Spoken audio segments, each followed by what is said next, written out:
Okay. Good evening. I'd like to welcome Mr. Roy Foster from Alpharetta First United Methodist Church, who will lead us in our invocation.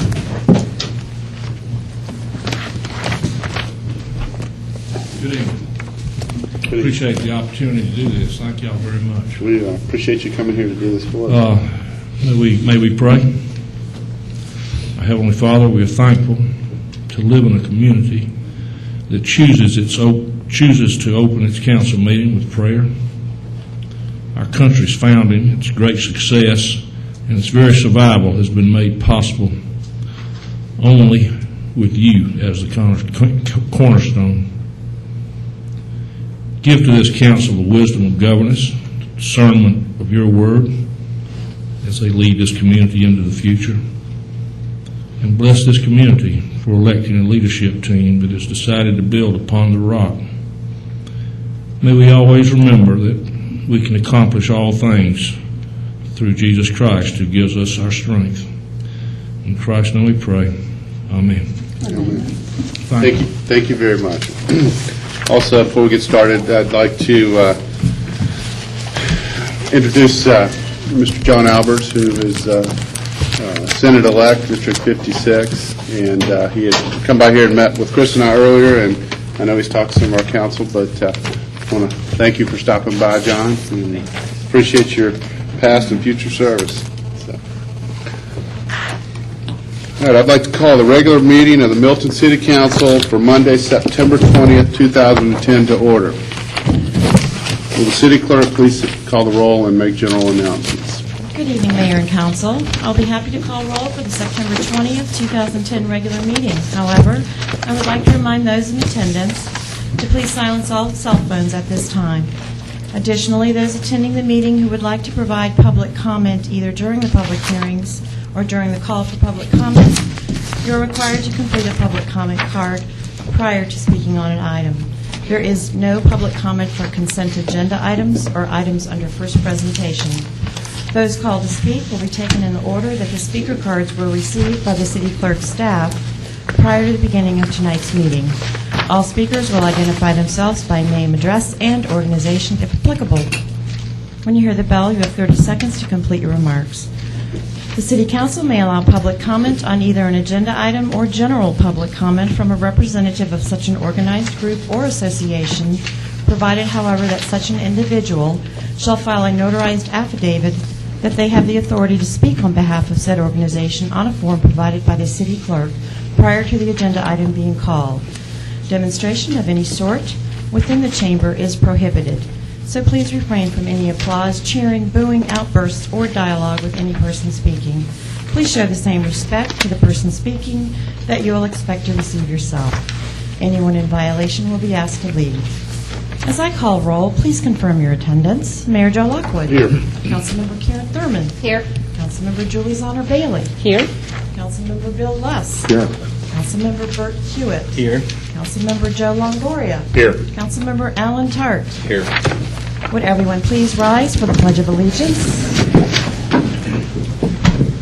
I pledge allegiance to the flag of the United States of America and to the republic for which it stands, one nation, under God, indivisible, with liberty and justice for all.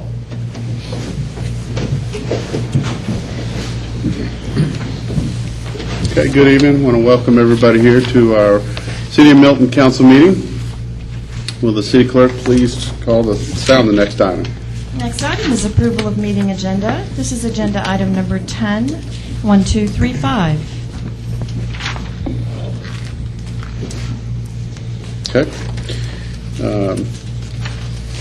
Our staff has recommended that we have an executive session to discuss land acquisition. Are there any other items to be considered? Okay. Do I have a motion and a second? Mayor, I move to approve the meeting agenda as recommended by staff. I'll second that. Okay. I have a motion and a second. Any discussion? Hearing none. All in favor, please say aye. Aye. Any opposed? That's unanimous. Okay, the next item is public comment. Public comment is a time for citizens to share information with the mayor and the city council and to provide input and opinions on any matter that is not scheduled for its own public hearing during today's meeting. There's no discussion on items on the consent agenda or first presentation from the public or from council. Each citizen who chooses to participate in public comment must complete a comment card and submit it to the city clerk. Please remember this is not a time to engage the mayor or members of the council in conversation. When your name is called, please step forward and speak into the microphone stating your name and address for the record. You'll have 5 minutes for remarks. And do we have any general public comment? Yes, sir. We have Ms. Shalitha Robertson.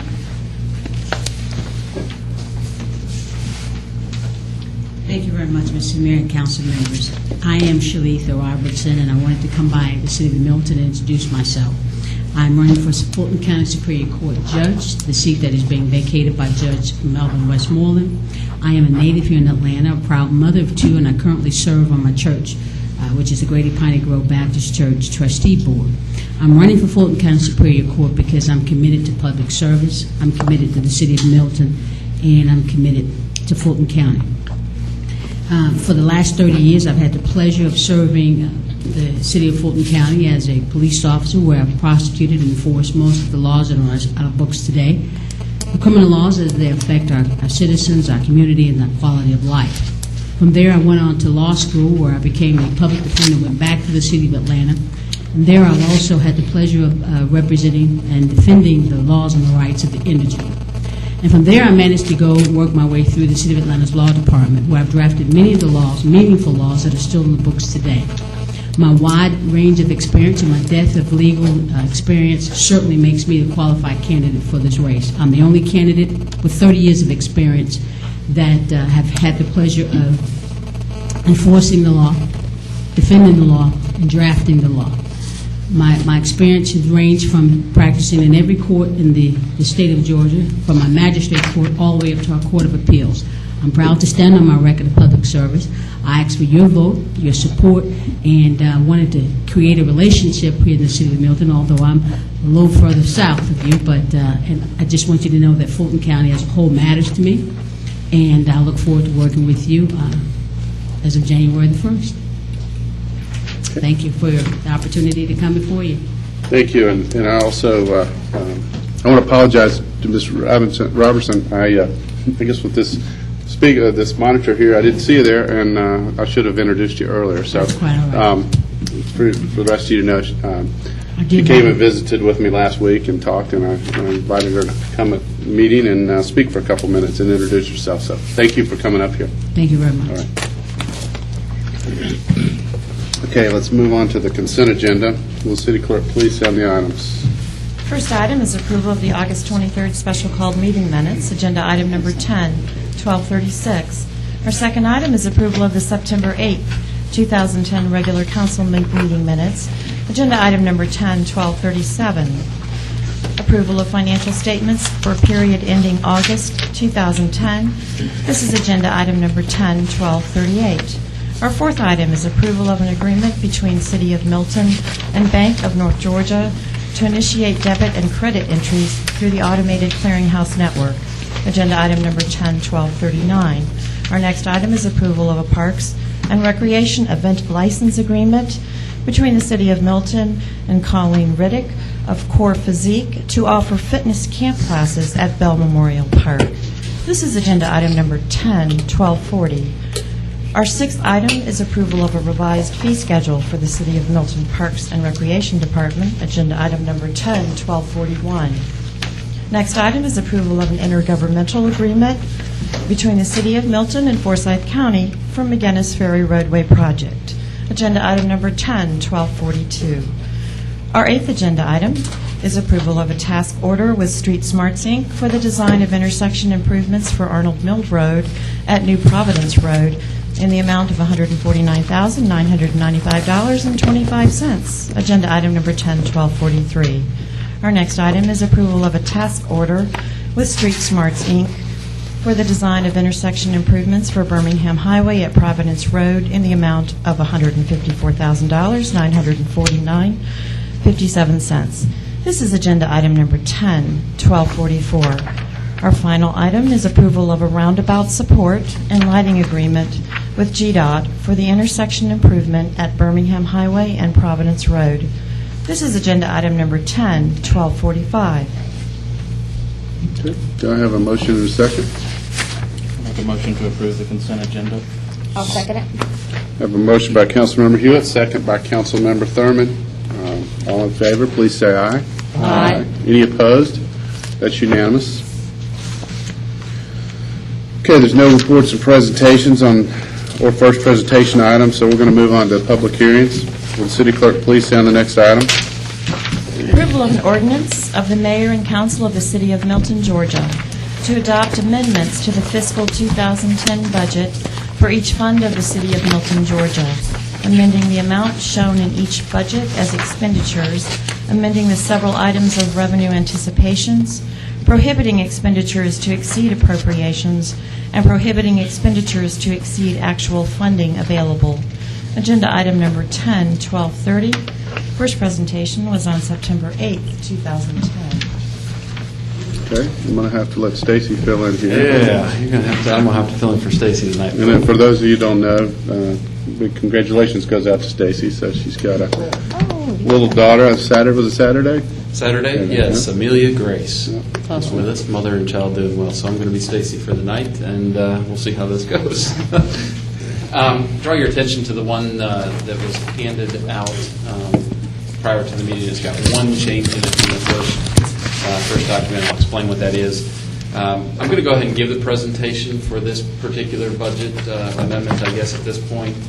This is the public hearing. We won't take a vote at this point, but we will come back later in the meeting and take a vote or entertain further discussion. But I'll go ahead, if you're okay with it, and just go ahead and get the presentation out of the way, and then you may not have to do it a second time later. I'll walk you through this packet. It's fairly self-explanatory. As you all know, that we're closing out the fiscal year 2010. Closes out September the 30th, 2010, just weeks from now. And as is customary at the end of the year, you kind of do one last pass with your budget to make sure things are in line, things balance. You get a better idea as to what, if anything, rolls into fund balance. And I'm happy to report tonight that expenditures did not exceed revenues to the tune of about $250,000, which is good for that particular fiscal year. Let me walk you through page 2 of this document. This talks about the general fund and the revenue amendments. We estimate or are asking for a revenue amendment to property taxes to be increased by $210,634 to account for higher collections of prior year taxes due to the late billing from 2009. Based on trending for the year, we anticipate local option sales tax to be $150,000 more than anticipated, alcohol beverage licenses to be $27,000 more than anticipated, and fines and forfeitures at $50,000 more than anticipated. We have two lines that are decreasing, and that we propose a decrease that have not tracked where we thought they were going to. One is motor vehicle tax at the amount of $35,000, and the second is a court admin fee, is also trending lower than anticipated, a decrease of $45,000. In essence, what this does is cause us to modify the budget at the year end in accordance with page 3, which has some of the more finer details to it. If you try to add and subtract those numbers that I just gave you, you'll never get to 335, 455, which is the number in the box. I would draw your attention to the second page. It goes line item by line item to get to that figure. We anticipate a revenue appropriation increase of $335,455. You'll see it balanced by an expenditure appropriation increase of the same amount, but when we get to the point that I'll point it out to you, there's a certain dollar figure that is actually, even though it's indicated as an expenditure, is actually rolling into a fund balance at the end of the fiscal year. If you'd work with me on to page 4 of this document that deals with finance, you'll see that there is a transfer out. This is more of an administrative transfer out of the community development's portion of the HT maintenance contract. You'll see this number of $29,104 offset when we get to the community development page, so out of finance into community development for a net effect of 0. If you flip with me to page 5, which is information and technology, we've got some modest amendments in the increase of costs. I do want to draw your attention to, we've said this before, but I'll say it again. I don't have any real good answer for you tonight, and I'm not going to try to make one up as to how we just didn't budget for the purchase of the phone system with the CH2M Hill transition. That was something that we anticipated we were going to have to modify at this particular budget amendment. That's why you'll see the one cost there of $46,000 in the increase. You'll also see that we offset the costs of some temporary help when we lost our IT director. We moved the money out of the IT salary into the cost of being able to employ the temporary help. That's what occurs on the IT page. If you flip with me to the fire department page, you will see this is simply a transfer out of the fire department's budget into the capital projects fund to cover our match for the assistance to firefighters grant. So you'll see that captured in the page here in the future. Dealing with community development, this is where the $29,104 transfers in that we talked about. I think it was on page 3, out of finance and into community development.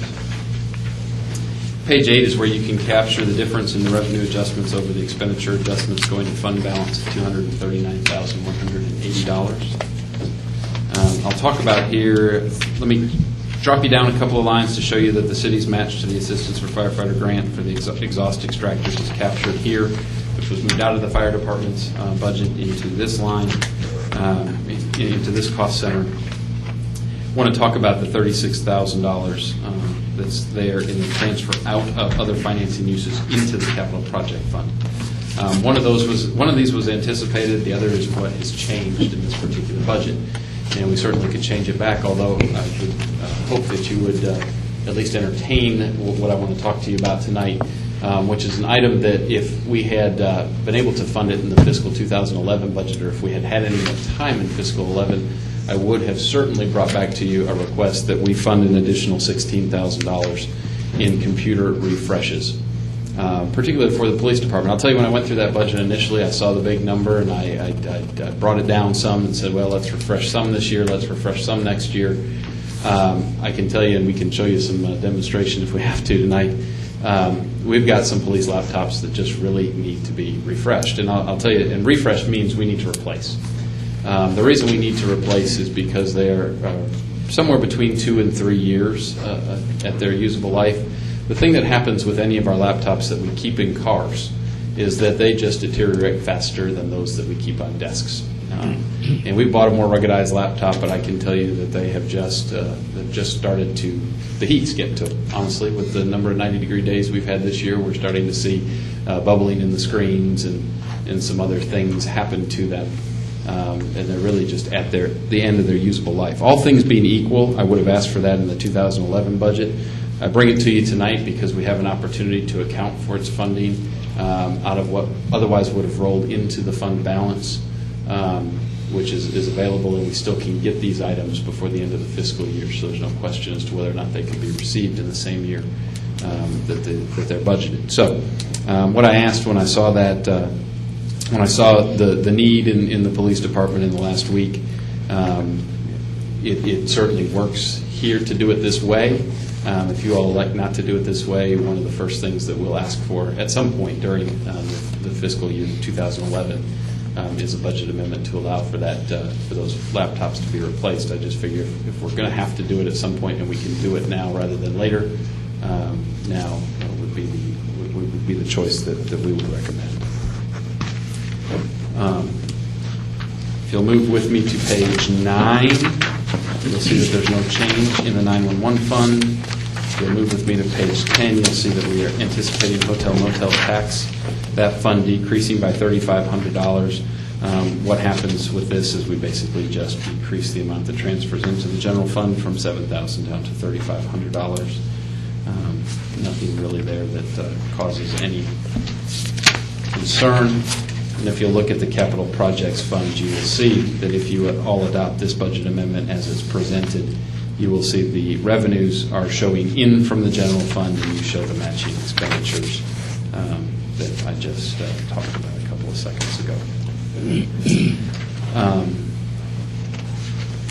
If you'll work with me all the way, I guess, back to page 13, which is the last page that has any amendments on it, you'll see that there's, in the capital grant fund, we have the Assistance to Firefighters grant. These are all revenues in, meaning these are grant dollars received. The Assistance to Firefighter grant in at $23,004. Our match of $2,556. make the total of that grant. You'll also see us account for the MARTA offset funds that we've been talking about over the past several months at $613,000. But you'll see the matching expenditures for all of those grant dollars, since that is grant funding. Mayor and Council, that would close out fiscal year 10, closes us out in a very strong position, closes us out in a comfortable position that expenditures were less than revenues, again, to about $240,000. Fiscal year 10. I guess at this point, I'll ask for any questions or see if there's any. Let me ask you, do we have any public comment on this? I'm not sure we do Okay. not. Okay. Yeah, we'll open up the questions for Chris. Julie? Just a real quick one. Thank you for that review. The 7 laptops, I'm assuming that includes software and everything that's needed to hit the ground running. That's right. That's right. And what I had authorized funding for in the fiscal 2011 budget was 5. We need a total of 12. So that's why if we have the ability to do 7 in this fiscal year, Right. partnered with the 5 from next fiscal year, it just seemed like a decent way to split it up. And it's a need. I've got Sergeant Taylor on standby in case y'all want to see one. We can show you why this is the right thing to do. And then just my second question is with the heat, because obviously that's going to reduce that shelf life, if you will. Is there anything other than just bringing it in a cooled building more frequently that we could do just to help mitigate? Yeah, it's, extend the yes, in answer to your question, bringing it in is certainly an option. It's hard to bring it in during the shift, Sure. obviously, that they're out. And there's a double-edged sword there, because I can't tell you how many times, and y'all have seen it, you walk past a police car that's sitting in a parking lot somewhere and it's idling. And that's one of my biggest pet peeves, because that's just idling and burning gas. But at the same time, that idling and burning of the gas is causing the interior to stay cool, which is causing the computer to last longer. So, it's kind of a double-edged thing there. If you see a police car sitting and idling somewhere, look inside and see if it's got a computer in it before you think that they just, always want to be cool. I mean, that we, on these hot days, we do have to keep the interior cool to keep the equipment functioning. But yes, bringing it in, we could go to a potentially more rugged computer. Although, when you look at the lifespan that we've gotten on the computers that these are going out of service, we got 3 years out of them. They're the initial deployment. 3 years is reasonable on a laptop. I don't know that it makes sense to elevate it to the next tough book level when we still might get 3 years and the initial cost is more. So I think this is, we all still collectively as a team think this is the right direction to go. Thank you. Okay, is there any other questions? Okay, I'll go ahead and close the hearing and then open up the floor for motions. Actually, Mayor, we're going to move on at this point. We'll vote on it later. Okay. Okay, thanks. Okay, and we'll move on to the zoning agenda. Will the city clerk please read the zoning rules and sound the next item? At the second regularly scheduled meeting of the month, the mayor and city council consider a zoning agenda. These items include rezoning petitions, modifications of zoning, use permits, and associated concurrent variances, in addition to ordinances, resolution, and text amendments. The petitions will be heard in the sequence listed on the posted agenda. I would like to acquaint you with some of the rules and procedures for this meeting. The applicant and all those speaking in support of an application will be allowed a total of 10 minutes to present the petition. The applicant may choose to save some of the time for rebuttal following the presentation by the opposition. Since the burden of proof is upon the applicant will be allowed to make closing remarks, provided time remains with the allotted time. The city clerk staff will be keeping track of time and will inform you periodically of the remaining time for your presentation. Those called to speak will be taken in the order that the speaker cards were received by the city clerk staff prior to the beginning of tonight's meeting. All speakers will identify themselves by name, address, and organization, if applicable, before beginning their presentation. The Planning Commission heard the rezoning agenda items and recommendations have been forwarded to the mayor and city council for consideration and disposition. In addition, the applicant shall not submit material to the council during the meeting unless requested to do so. All material that you wish to be reviewed by the council in consideration of your application should be submitted to the staff of the Department of Community Development to be included in the normal distribution of packages to the council. When an opponent of a rezoning action has made within 2 years immediately preceding the filing of the rezoning action being opposed, a campaign contribution aggregating $250 or more to a local government official of the local government which will consider the application, it shall be the duty of the opponent to file a disclosure with the governing authority of the respective local government at least 5 days prior to the Planning Commission meeting. A violation of relevant state statute constitutes a misdemeanor. Therefore, if you have contributed $250 or more to a council member and you have not filed a disclosure prior to the Planning Commission meeting, the city attorney strongly suggests that you have someone else speak for your point of view. Our first zoning agenda item is ZM 10-02, a request by JSB Triangle, Inc., located on Morris Road and Bethany Bend, Hidden Forest Subdivision, to modify 2002 Z-105 and 2003 ZM-067, 2003 VC-0247, to modify Condition 2A, 2003 ZM-067, by deleting the November 18, 2003 site plan currently referenced and substituting and placing in lieu thereof the site plan filed on June 30, 2010, to modify Condition 3E, 2002 Z-105 by reducing the minimum 50-foot perimeter principal building setback to 35 feet, where the subject site adjoins property zoned AG1 agricultural. This is agenda item number 10-1196, deferred on August 2nd, 2010. First presentation was on September 8th, 2010. Ms. Lynn Tully. As you all can see from the map, the subject site does include 21.66 acres. It is located with primary access off Morris Road and an emergency access off Bethany Bend. What you're looking at for this particular request is the area that is north of Camp Creek, and it was conditioned to be detached single-family units not to exceed 3 units per acre, while the other units south of Camp Creek were attached units, so those are townhome units. A CZIM meeting was held July 28th. One person was in attendance, an adjoining property owner.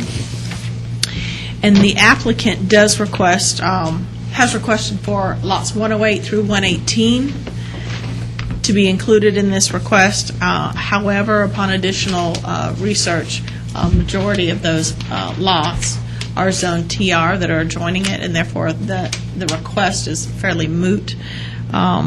And those would be for lots 114 through 118 and a portion of 113.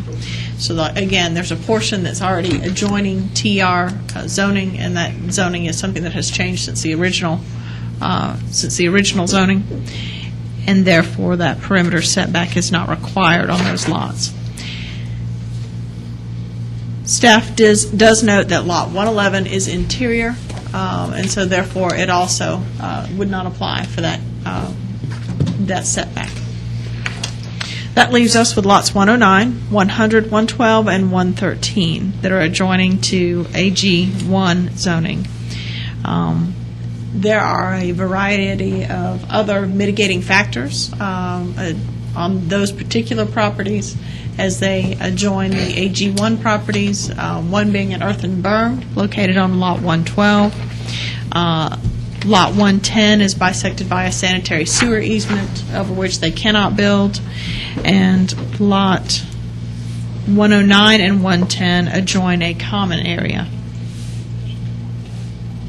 Oh, excuse me, yes. Yes.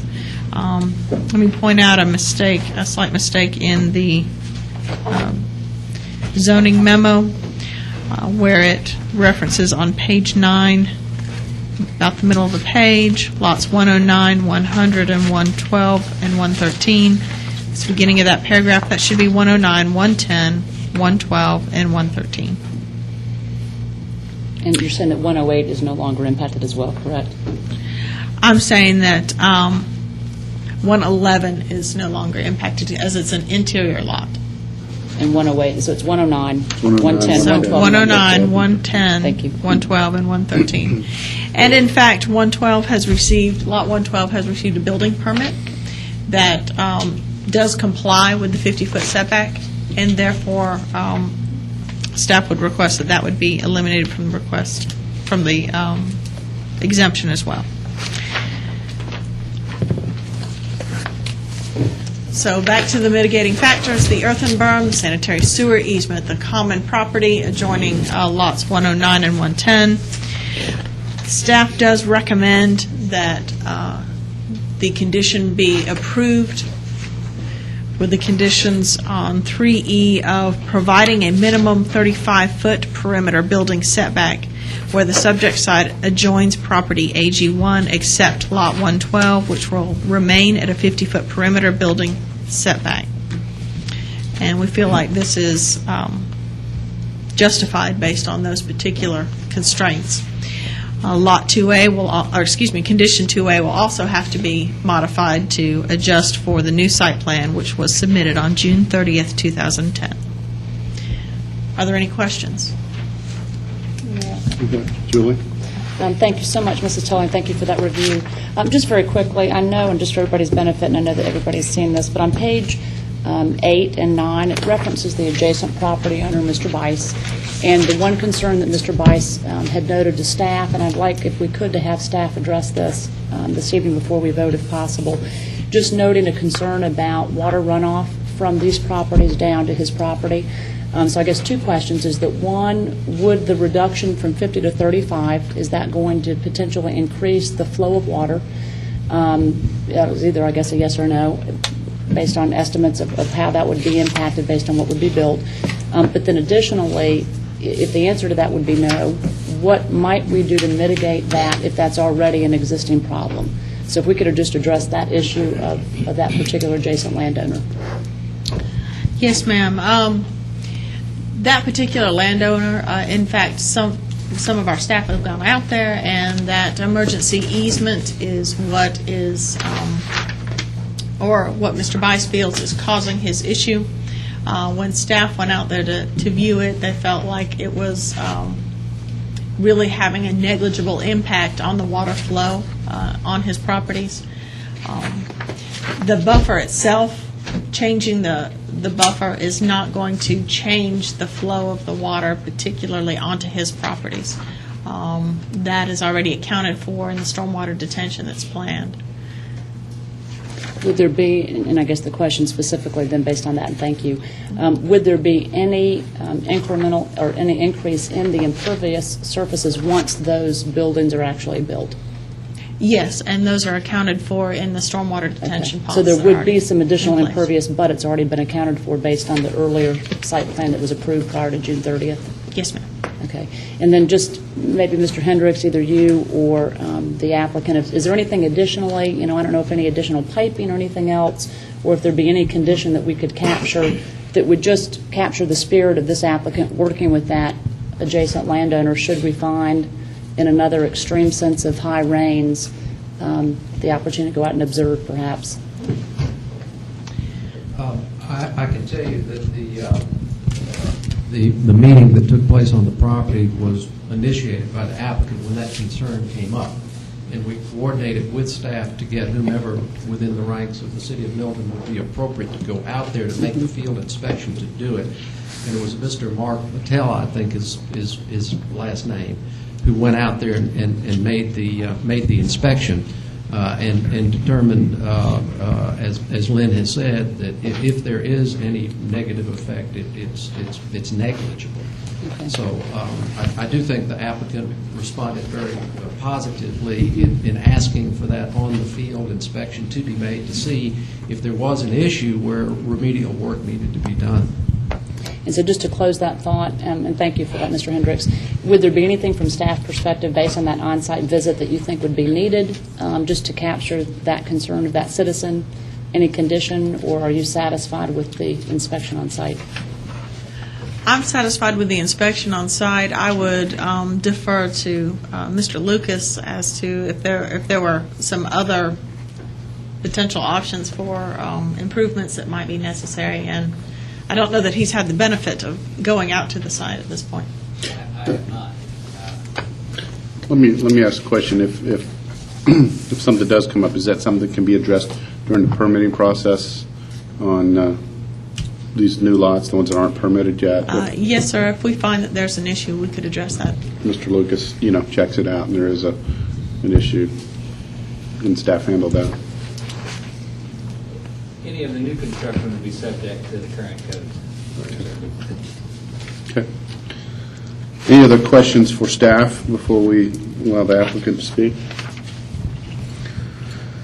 Okay. I'd like to ask for those that are speaking in support of this application, this zoning application.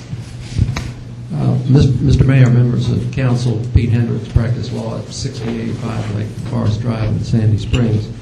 The condition 2A asking to be modified and amended is to accommodate this site plan, which was filed with staff with the filing of the application. This blown-up area of what is really the subject of the request is also a part of the filing that was made. As Ms. Tully commented, at the time the original zoning was done, the property had AG1 along here, along here, along here, and up to here. Since the time of that original zoning, the property that runs along here and all the way up to here has been zoned to the same TR classification to which this property is zoned. So that's the reason that it's not needed to have the reduction along those property lines. So where we really come into play is with Lot 113, which has been accommodated in the rear because it's now next to TR, having that reduced to 35 feet. And so the request is to reduce this line right along here, as you would be looking in the line to the left, to the same 35 feet. The primary reason for that is if you come 50 feet, you're squeezing the buildable area on that lot so that home really needs to be sideways to the cul-de-sac. So that would result in the rear of the home facing here. If we are able to pick up the relief with the 35 feet, then the home can face in front on the cul-de-sac, which we feel is a much better siting arrangement than what otherwise we would be left to. The applicant in today's economy has had the good fortune to be able to have available construction loans on these two lots. And so it's gone ahead and closed on them, and the footprints have been submitted, the building plans have been submitted. And as Ms. Tully indicated, that's the reason that the 50-foot will stay in place on Lot 112, and this is, 111 is an interior lot, so the rear yard is the 25 feet that's required under the PR district. Then we get over to Lot 110, and this is where you have the 20-foot wide sanitary sewer easement. And so we really need to have the relief to create a bigger buildable area because we've got such a constraint coming over on the easterly line. And then Lot 109 buttons up right here. Now, what's in the area? 3495 has the home on it with Mr. Weiss, the gentleman that I believe spoke with councilperson Juliana Bayer.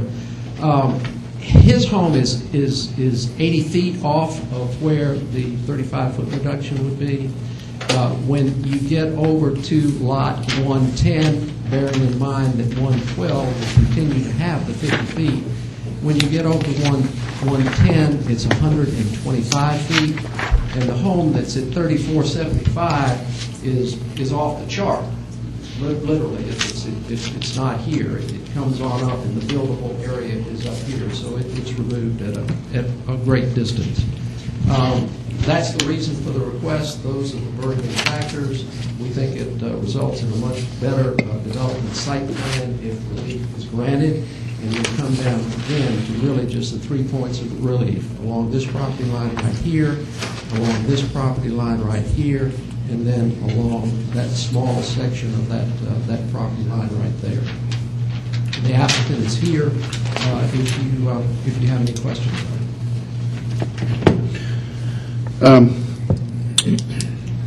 At this point, we can answer any questions. I just want. Go ahead, Pete. What? Well, in response to the concern that was raised earlier, and I just confirmed with the applicant, to the degree that further field investigation determines that there could be some remedial curative stuff to be done here, that would be associated with the pulling of the building permit on 113. So that would be part and parcel of the processing through for that permit. Okay, as long as the staff will follow up on that. So, okay, maybe we'll open it back up to questions in a minute, but is there anyone else that speaking in support of this application? Just if there's questions for the applicant, there's none in opposition, no Okay. other in support. Okay. Yeah, stop. Okay. Is there anyone, do you have a card for anyone speaking in opposition to this application? No, sir. Okay. At that point, then I'll go ahead and close the public hearing. And I have one question just to confirm is,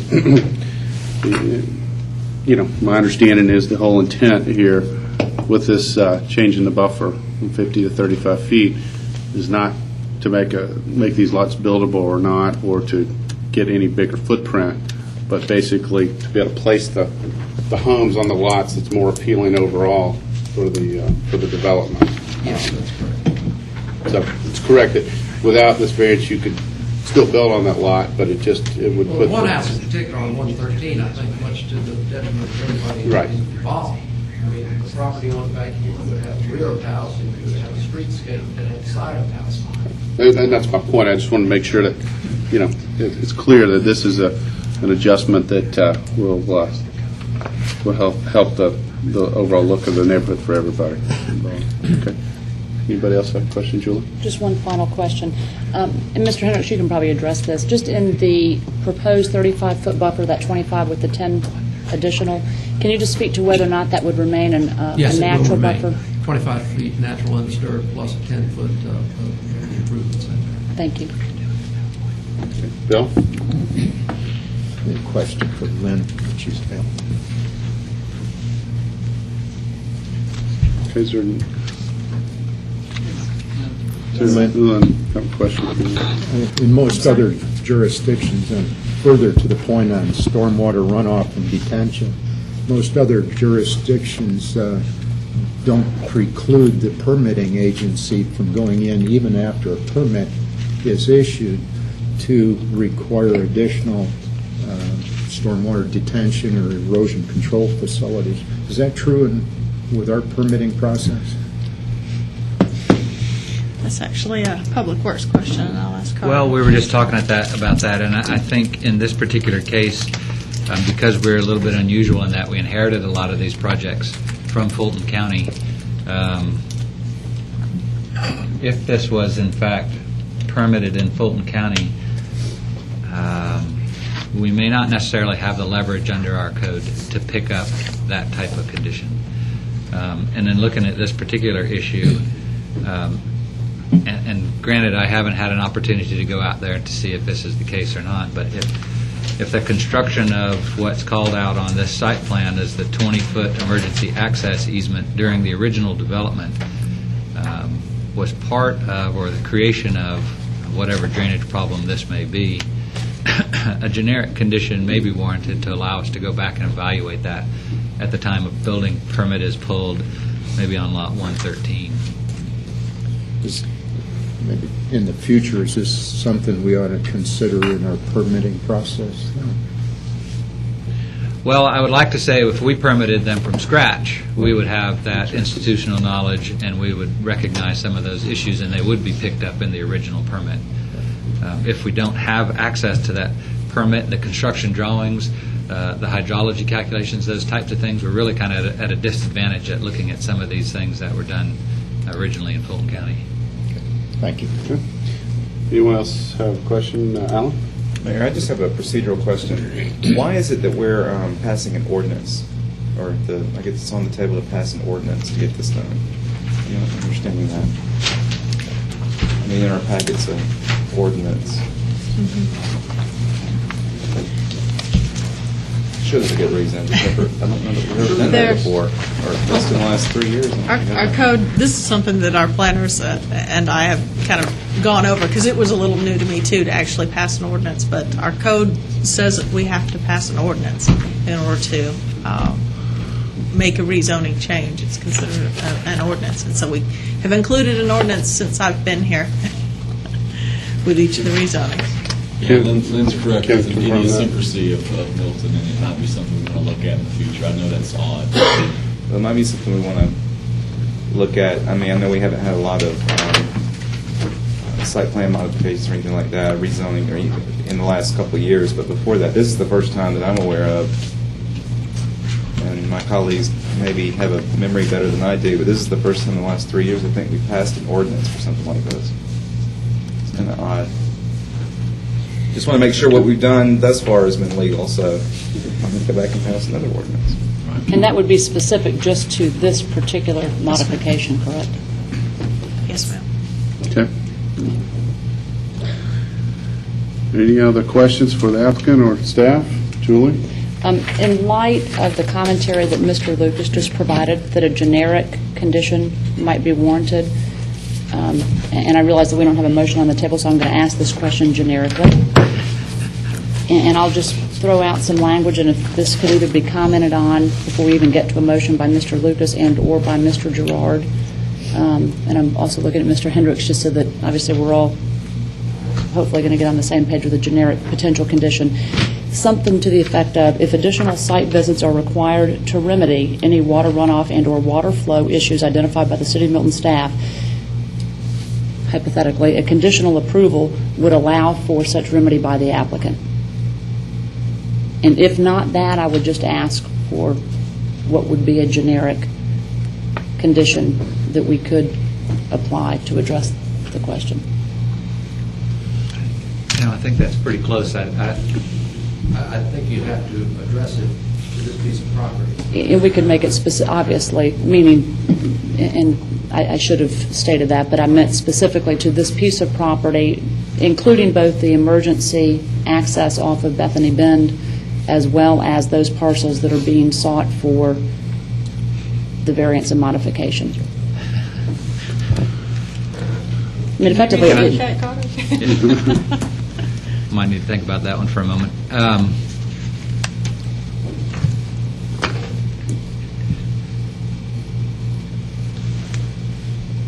Can I think about that for a moment? absolutely. If there's other comments or let's- questions? Let's see, do we have I'm any a little other? paranoid with everybody staring at me Yeah. while I'm Oh, it's okay. While you're contemplating. And certainly, Ken, if you want to weigh in on that, and certainly would listen to any comments Mr. Hendricks has on that. Is there any other questions, though, for staff or for Mr. Hendricks on this application? Well, I mean, it would help me, Julie, maybe if you put that in more plain terms. I mean, the concern is that we had a citizen who was worried about water runoff onto his property if we change the setback. Now, or the buffer. The only thing that really results there is that there's going to be additional building beyond a point that was there before. So what are you really trying to address with Well, I this? think- Let me clarify, too. I don't think it's not, you have to change the buffer. There may be an issue with the existing property owner here Correct. that's had some runoff issues. And the time to address that would be during a zoning And modification. in the past, and has had, as Mr. Hendricks said, and the applicant has had staff come out and look at it. Staff has said they couldn't really find anything or anything negligible that this property was affecting that as far as the runoff. So I think what Councilmember Bailey's trying to put some in there but I don't know how you do that if this does affect runoff to the next door property owner. Well, if there's all of a some- sudden we get into this Yeah. situation where how do you measure that? How do you? And I appreciate the question. I think, and again, I'm levering the input of our professional staff, as well as Mr. Hendricks stating that the applicant wants to remedy a potential issue. And I heard Mr. Lucas just specifically say that it might, because of this scenario, having had the permitting previously, or the zoning previously under Fulton County, we're now doing a zoning mod that from a timing perspective, the time to capture it generically, and I try to capture it generically as possible, we can, of course, improve upon that. But just so that these parties can continue to work on it, if indeed that's even necessary.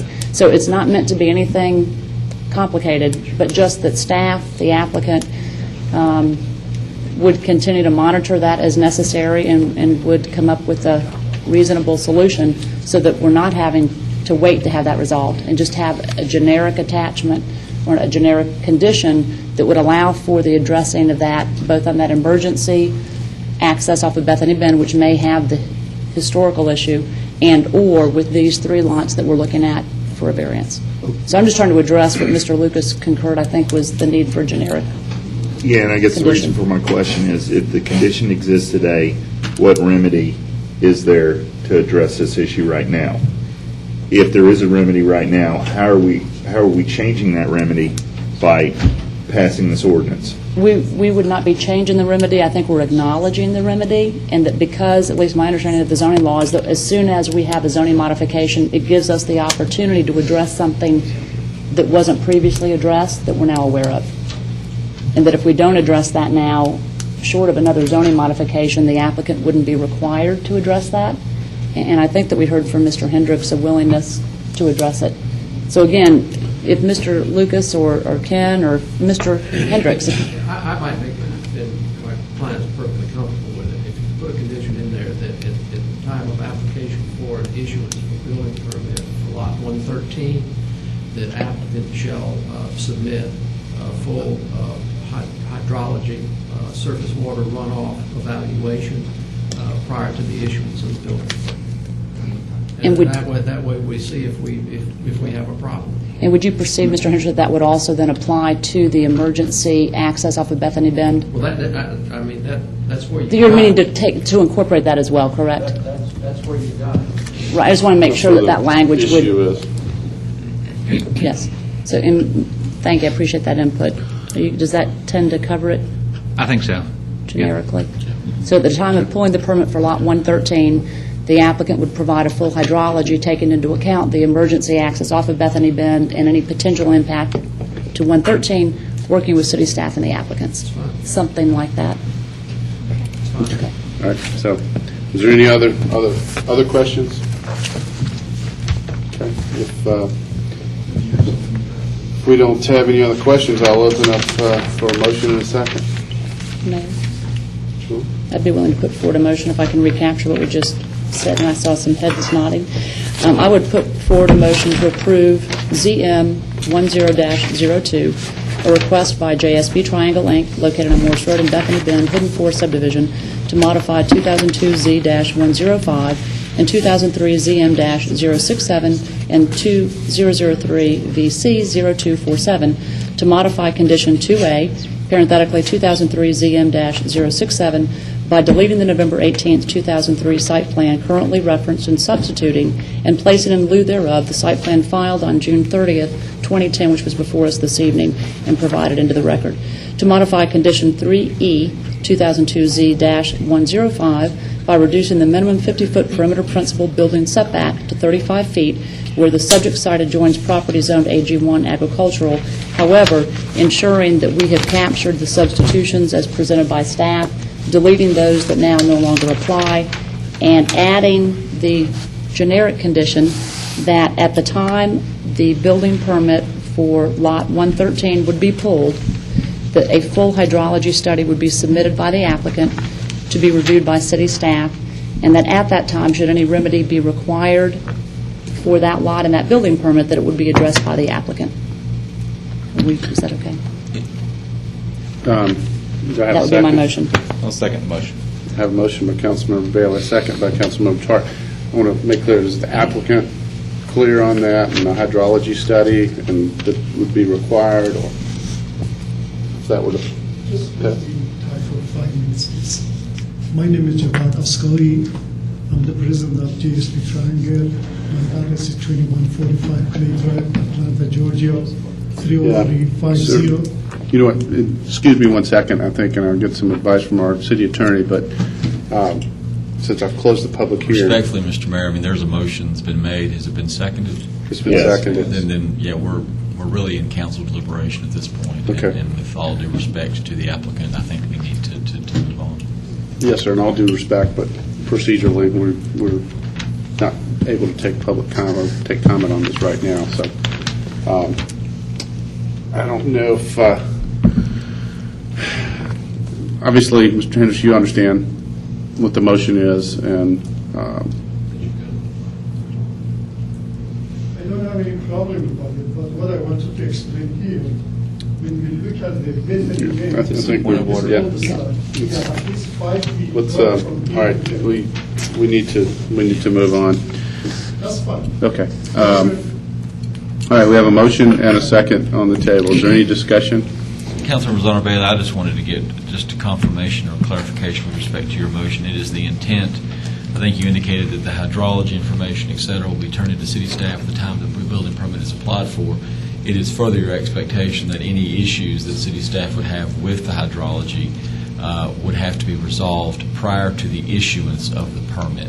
Yes, I think that would be consistent with what Mr. Hendricks had also confirmed he was comfortable with. Thank you for that confirmation. And the only comment I have on that, too, is I understand the reasoning. If this development is going to affect the water runoff to the other property,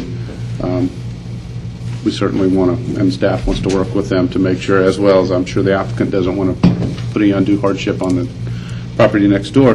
But I guess my concern was, if they're doing a hydrology study and whatnot just for that, during this permit for that particular lot, that if the applicant is aware of, what, and I don't know what that may cost, but just want to make sure that, am I correct that would, the applicant would have to do more, have to spend more money to have a hydrology report for that, or would that be something in his process that he's already doing?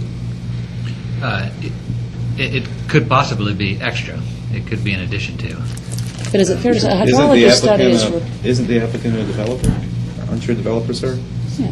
But the I don't think hydrology he'd be aware of study... the cost. And Well, again, just to be clear, I'm just... Whether it's 3,000, 5,000, 6,000, I'm just saying could be a pretty sizable cost increase if you had to do a separate hydrology study. I think, isn't the intent, and Councilmember Bailey, wasn't the intent to make sure that moving forward, this property owner doesn't do anything that's going to adversely affect water runoff to the... Yes, Mayor, and also addressing the fact that there was a statement from our professional staff that there could be some existing issue or something that could be mitigated based on what was already approved for Fulton County on that emergency access. So all I'm trying to do is to capture a generic condition that ensures that the adjacent property owner who stated for the record during the CZIM as well as in writing concerns about that we address it. And I think admirably the applicant had noted a desire to address that. So this simply brings clarity legally to the need to rely on confirmation. And if I may, just the intent is not to cause more money of a hydrology study.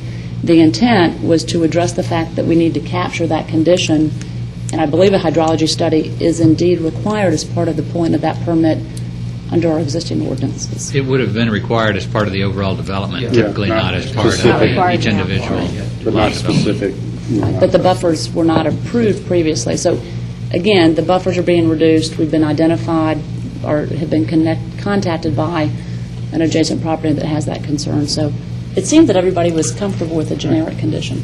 Karen? I'd like to ask that we, for a friendly amendment to that, to stating that it was up to, at the discretion of Public Works if the hydrology study is, he feels like a hydrology study is needed. Because he may go out there and say, no, it's not a problem with it all, and there's no need for the applicant to have to pay a lot of money if Mr. Lucas does not feel like it's necessary. I'm fine with that. Or it could be a very obvious situation. And Yeah, the intent is simply to make sure that these parties come together and resolve a Do you potential want issue. to, we got a motion and a second. I'll remove, I'll remove my second. and I'll remove my first, and I'll restate with the friendly amendment as put forward. Okay, go ahead and restate your motion. The motion would be to approve ZM 10-02 as stated previously, with the inclusion of the generic condition within 3E, does that become 3F, that would give the discretion to our staff in working with the applicant to evaluate whether or not an expanded hydrology study is necessary prior to the building permit being pulled for Lot 113 to address any potential water runoff from Bethany Bend in the emergency access and/or from the lot not yet built upon. Second. I think I captured That's a it. strong second, too. All I did was insert at the discretion of. The lot not yet built upon being Lot 113. Yes, sir, 113. I was just trying to make reference. Okay, we have a motion and a second on this motion. Does that capture your friendly amendment? I just didn't want to have to do a hydrology study if it's something obvious. And honestly, that was my Nobody point too. Again, I didn't want to lock him in, the applicant to having to do a hydrology study if it was very obvious that he didn't need to. So, And again, Okay. I was just All simply right. stating what the Motion. applicant's attorney suggested. Any other discussion? Hearing none, all in favor, please say aye. Aye. Any opposed? That's unanimous. Thank you all. Thank you. Thank you.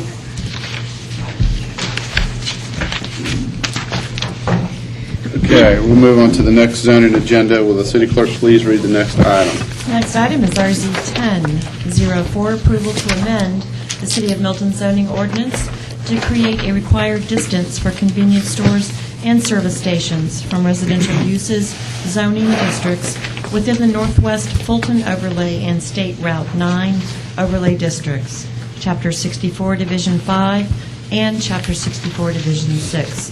This is agenda item number 10. 1212 was deferred on August 16th. First presentation September 8th. Work session on September 13th. Ms. Lynn Tully.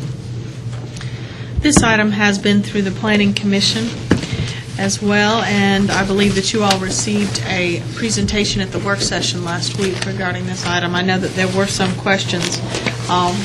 This item does require or provide the addition of a requirement of 100-foot separation, property line to property line, between properties that are used for convenience stores and anything that's zoned or used for residential uses and any AG1 zoning. So we could have put this in a couple of different places. We could have made this an overall zoning change, or we could have changed the overlay district requirements. Staff did elect to propose the change within the Northwest Fulton Overlay District and the Highway 9, and the Highway 9 Overlay District. And so that should cover all of Milton. Just to let you know, on sites that are 4 acres or less, currently, there is a 50-foot wide undisturbed buffer that is required with a 10-foot improvement setback for any commercial properties that are located adjacent to AG1 zoning districts.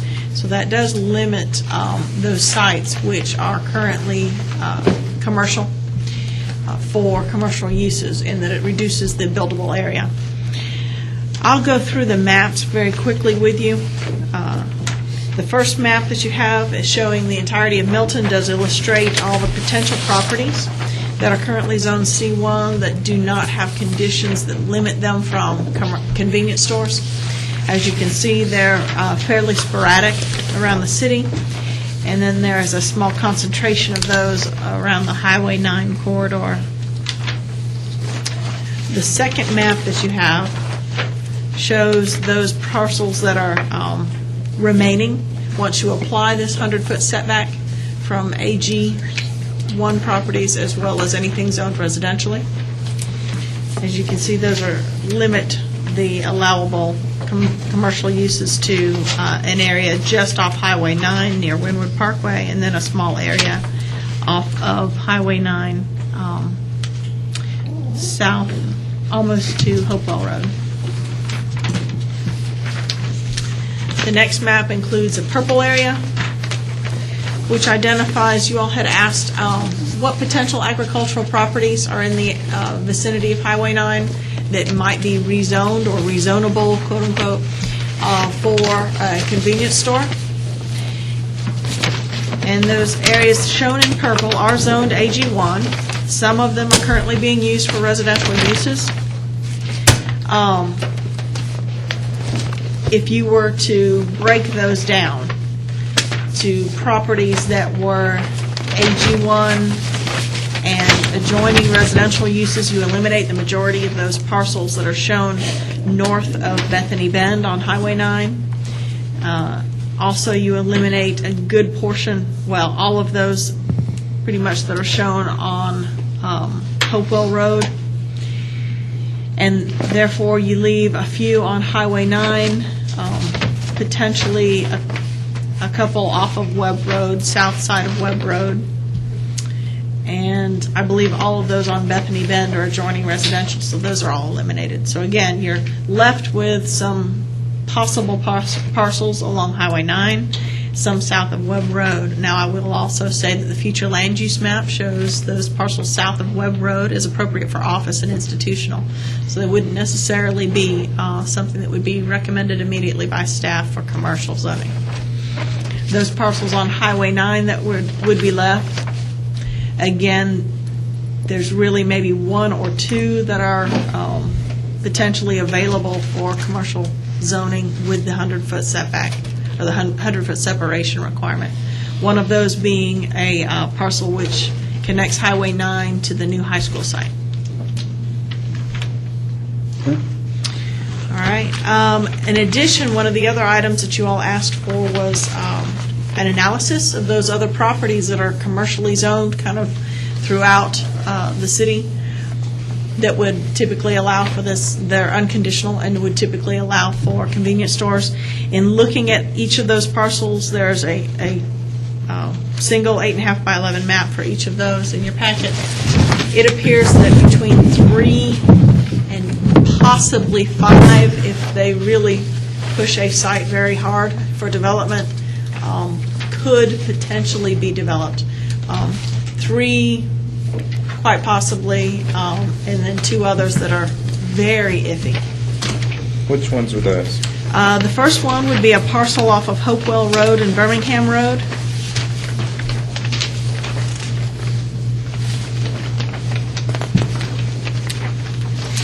On that map, there are 2 possible sites shown, and it would be the lower southernmost site. I'm sorry, I don't have mine in the same order you all have yours, but it would be the southernmost site. After you apply the buffers that are required, again, for the sites that are less than 4 acres, you would be left with a little over an acre of buildable area. Now, again, this doesn't apply any landscape buffers or anything of that nature, but a little over an acre might be a potential for a commercial gas station site. The other is a site which is zoned unconditionally C1 at Birmingham Crossroads, at Birmingham Highway and Birmingham Road. It has a little less than an acre, 0.92, once you apply the buffers that are required. So that is a potential. Although it does fall in within the Birmingham Crossroads plan, there would be other aesthetic considerations as well to consider when they look at developing that site. And then the final one is a very long and narrow site along Arnold Mill Road. You see the southernmost site includes 1.36 acres approximately once you apply the buffers. But again, it's a very long, narrow site. It would take an unusual configuration, but it is possible.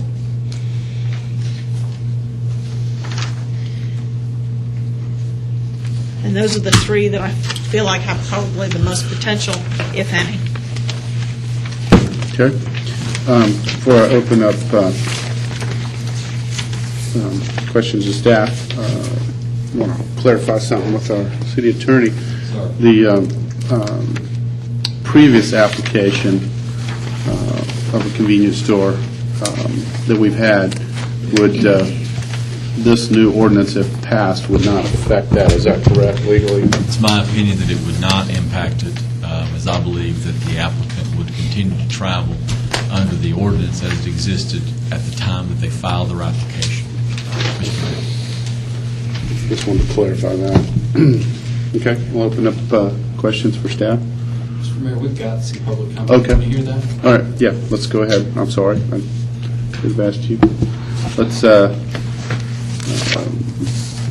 start with those in support, if there are any. In support, we have Miss Heidi Souter, who was in attendance tonight, but had to leave at for a 7 p.m. commitment, and has asked the following to be read into the record. Good evening, Milton Council members. I, Heidi Sauer, to 525 Sunflower Court, Milton, am unable to attend this evening's meeting and appreciate my comments being read aloud. I have been a resident of the Highway 9 overlay area for over 11 years. Needless to say, I have witnessed much growth. My family and I have benefited from the conveniences that have come with this growth. We leave our car at home more and travel on foot or by bike to nearby stores and eateries. Tonight's item regarding 100 buffer for gas stations makes good planning sense for our city. Milton currently has 4 gas stations within its borders. All are located in commercial areas and not adjacent to residential. Additionally, there are 5 gas stations just outside Milton's borders along Arnold Mill and Highway 9. So this industry is well represented here in our corner of Northwest Fulton. I've always been a proponent of responsible development here in Milton. It is important that Milton's businesses thrive and its residents are safe. When it comes to the matter at hand, I hope that Mayor and Council consider that 1/2 of Milton's residents live in the 4 square mile area of the Highway 9 commercial corridor. These commercial properties along Highway 9 abut hundreds of residential properties. I hope that Council will protect residents from the dangers of hazardous materials, explosions, Nashville March 2010, and possible pollution and runoff, as other municipalities have chosen to do. A vote to adopt this buffer amendment will not eliminate the opportunity for gas stations and convenience stores to locate here in Milton. It merely places them in commercial locations that are not adjacent to citizens' homes. Therefore, I support the following recommendation by staff and the Planning Commission and urge Council to adopt in its entirety. All properties developed with service stations or convenience stores must be located at a minimum of 100 feet from any AG1 agricultural district, residential district, or any zoning district developed with a residential use. Measurement shall be from property line to property line. Thank you, Heidi Souter. Our next public comment comes from Phil Joseph.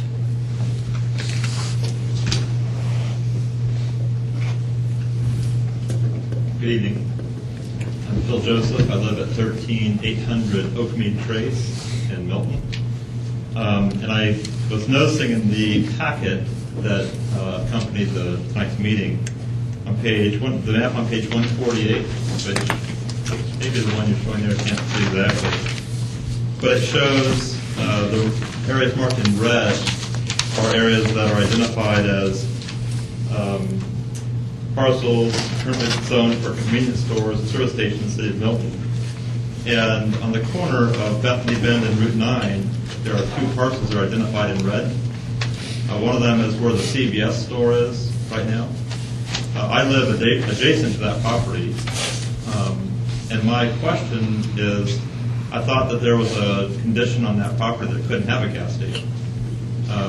So I'd just like to get clarification on that.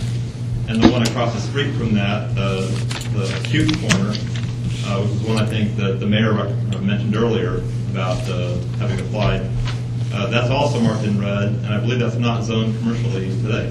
So I wanted to ask the council if I'm mistaken, if those really are zoned and can have gas stations, because one of those is right next door to me and the other one's right across the street, as I think you probably know.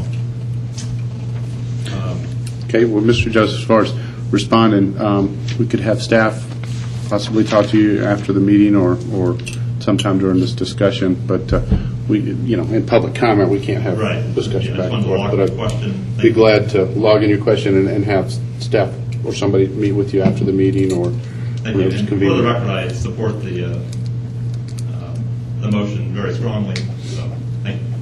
Thank you.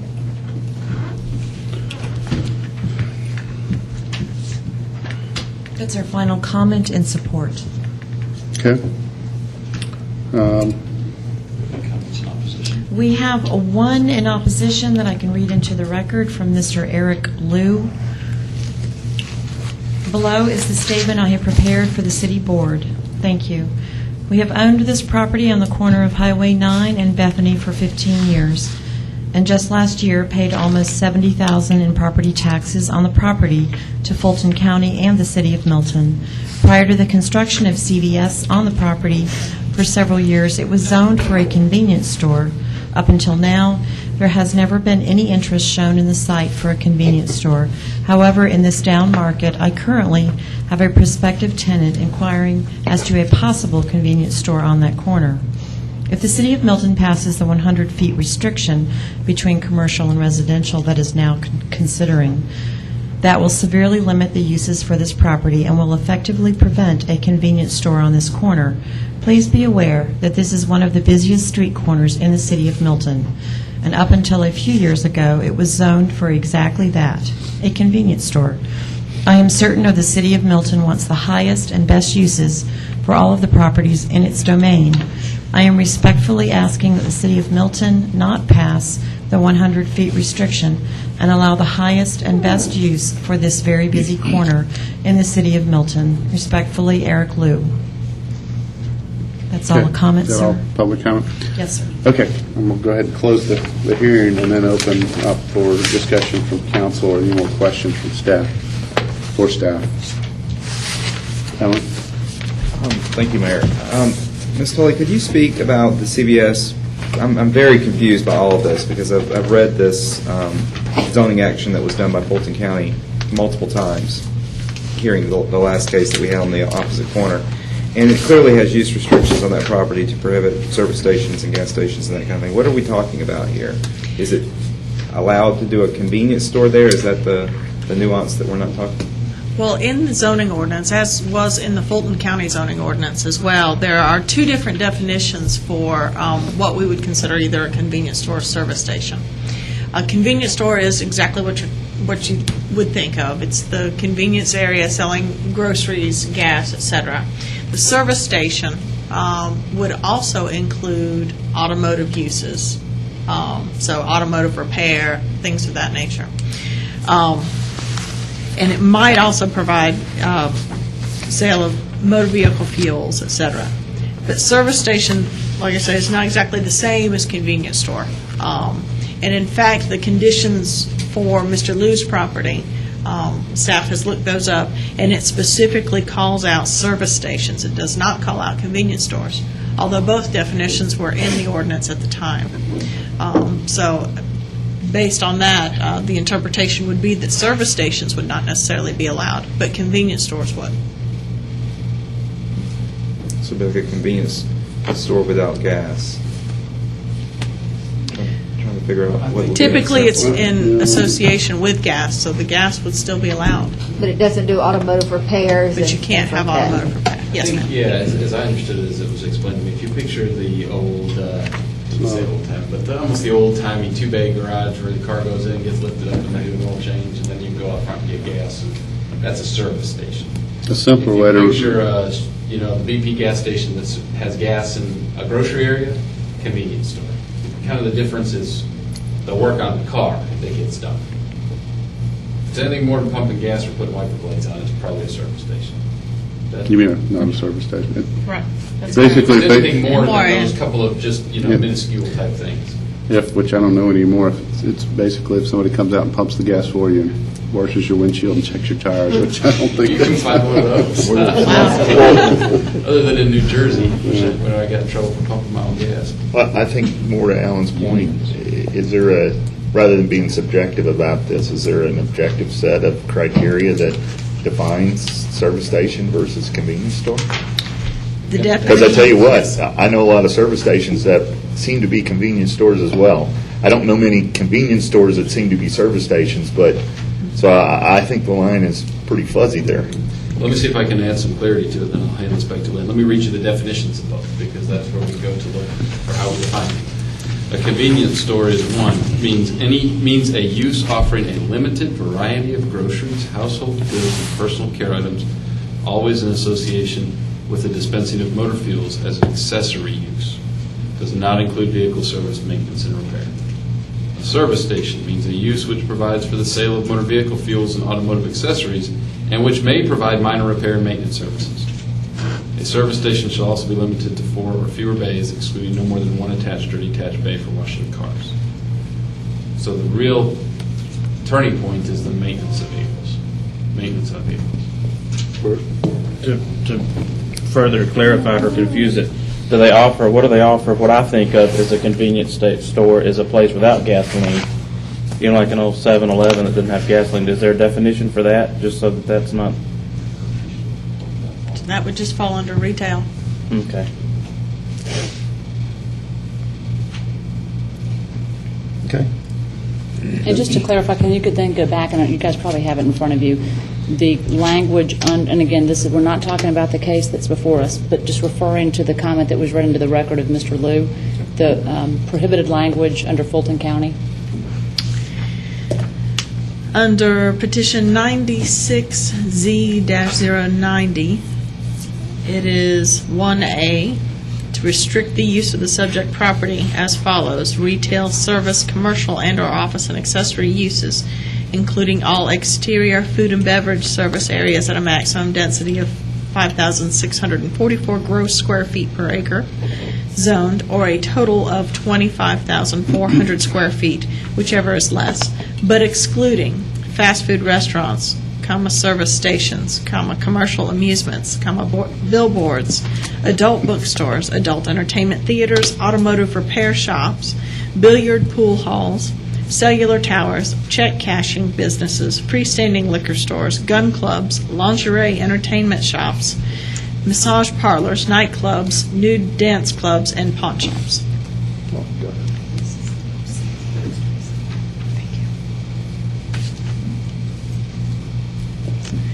And what I was just handed was the 06 version, which simply changes the gross square feet per acre zoning, but does not change the overall restrictions to the uses.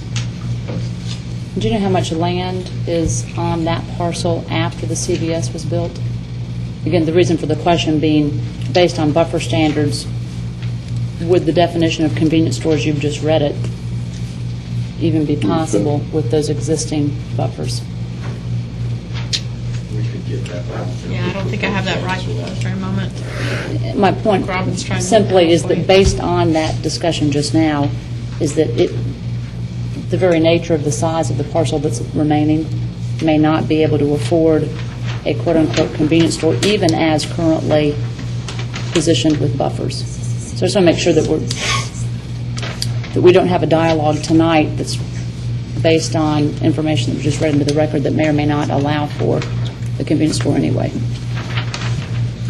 And Mr. Jordan, have you looked at those definitions? I'm looking at them, right now. I'm just wondering, is there any other reference within Fulton County's code and/or ours that combines the...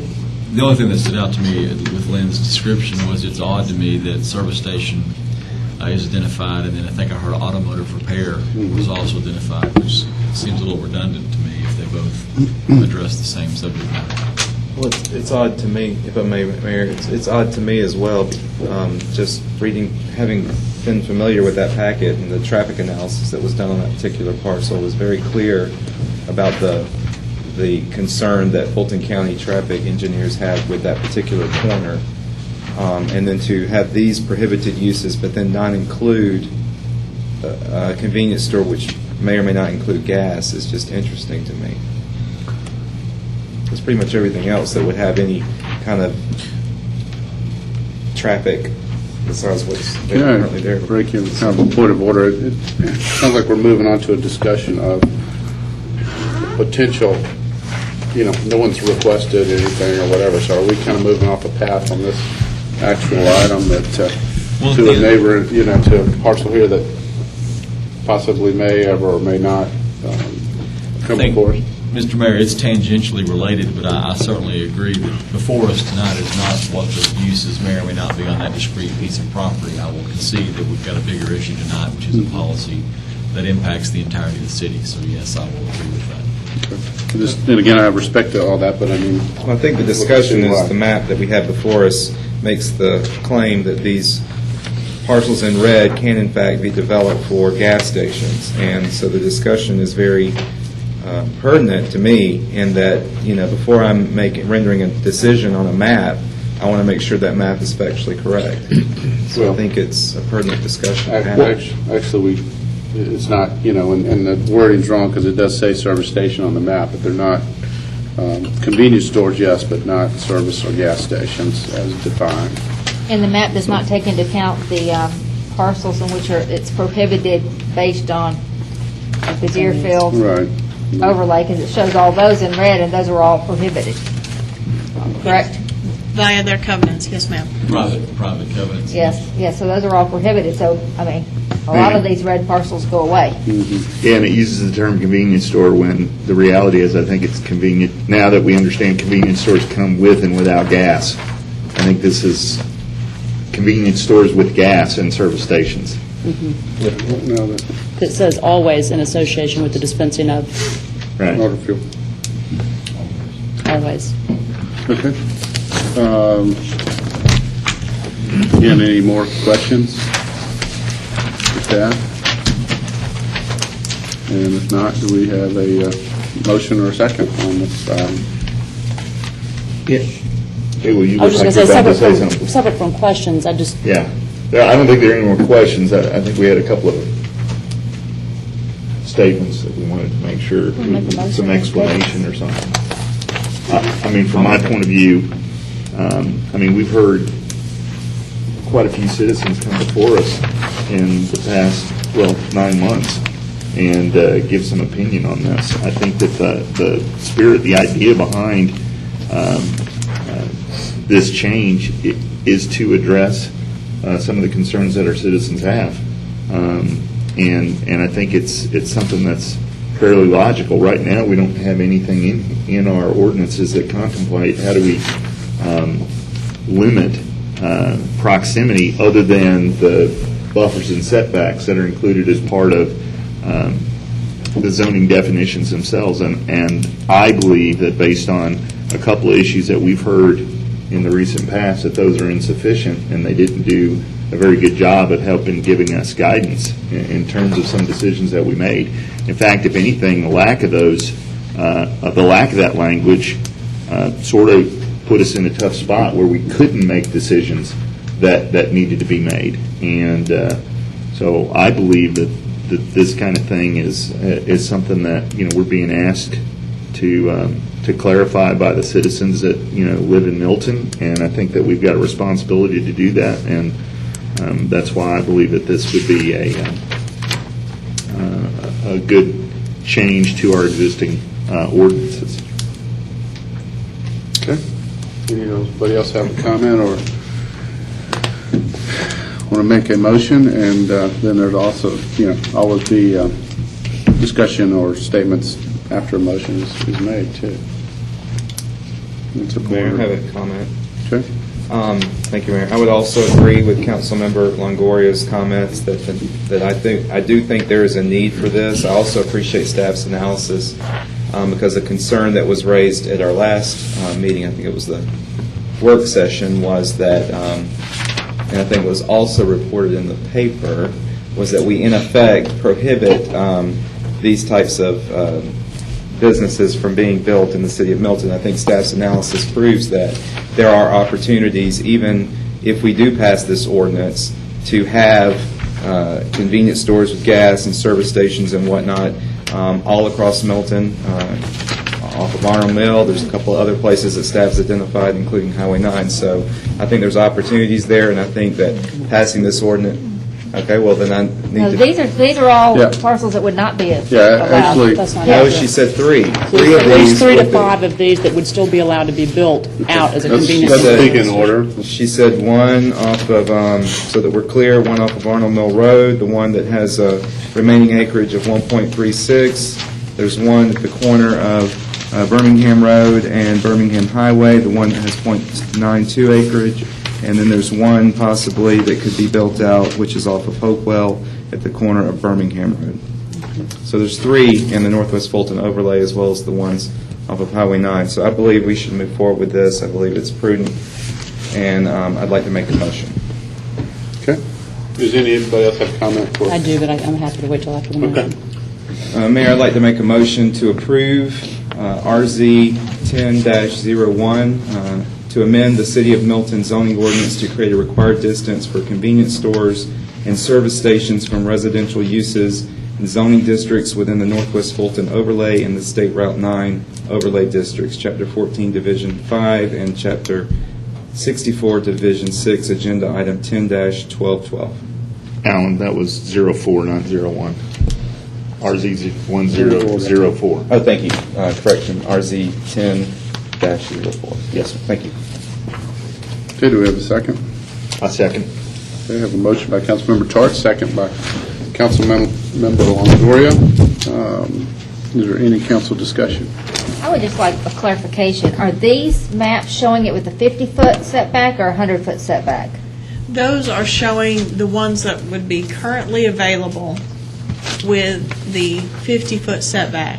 But they would not be available if you had a 100-foot setback. That's correct, So these yes. would not be available to have gas stations on them, even if Convenience this, stores. if convenience stores, if this was passed. Yes, ma'am. Okay, so it is And that was incorrect. not clear. Yeah. Okay. All right, anybody else have a comment? Julie? Yeah, as part of that clarification, Len, if you would, just in this map,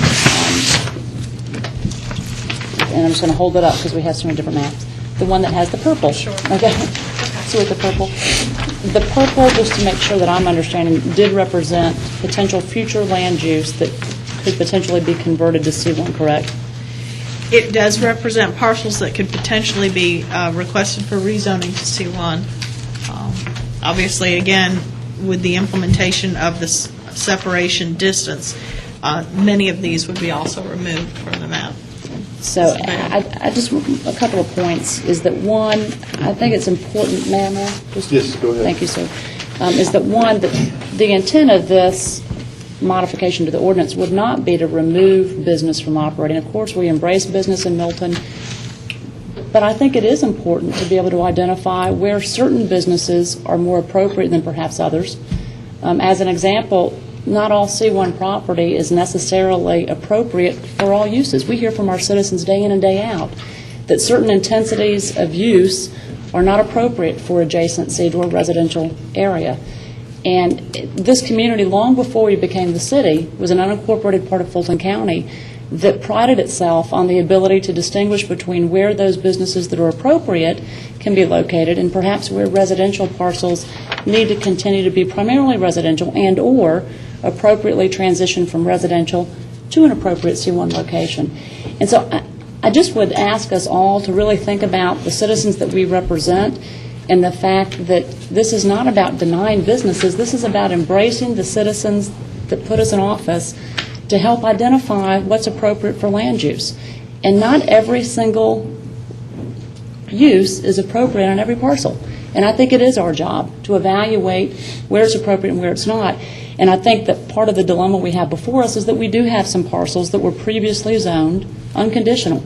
And so if we don't proactively look at, from a land use planning perspective, if we don't look at those, I think we can have some very unintended consequences. I suspect Mr. Smitherman, who lives at Hopewell and Birmingham Road, doesn't want a convenience store and a service station across from his parcel of land, just as an example. I suspect we've got people that are here tonight that live in and off of Bethany Bend, folks that live on and off of Cogburn Road, that in good faith put us here to help make decisions about land use policies. In no way does this mean that we're not pro-business. It simply says that we are pro-planning and that we want to be proactive. And I'm concerned that if we don't take action on what staff has put forward tonight, that we will have some unintended consequences and that we're going to have a lot of residences that say, oh my gracious, how is it that you didn't proactively think ahead when you have unconditioned parcels that end up with uses that are too intense and more intense than what our citizens had expected? And again, to clarify, this in no way would impact cases that are before us, but I think it does take a proactive stance, and I think our citizens expect us to be proactive. So to me, it addresses intensity of use. It absolutely supports business within Milton, but it also starts to identify appropriate buffers for certain types of commercial uses that are more intense. And I think it also addresses the unconditional parcels that we need to proactively think about before there's a rezoning request. So I just urge us to think about what our citizens expect of us, and I think it is a win for businesses when they also know what's expected in certain areas that have overlays, et cetera.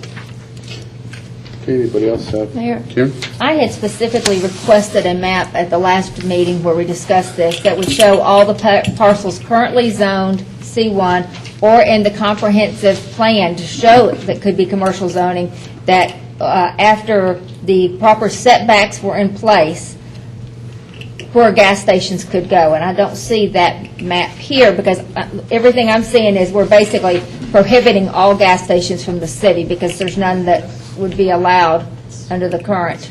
Yeah.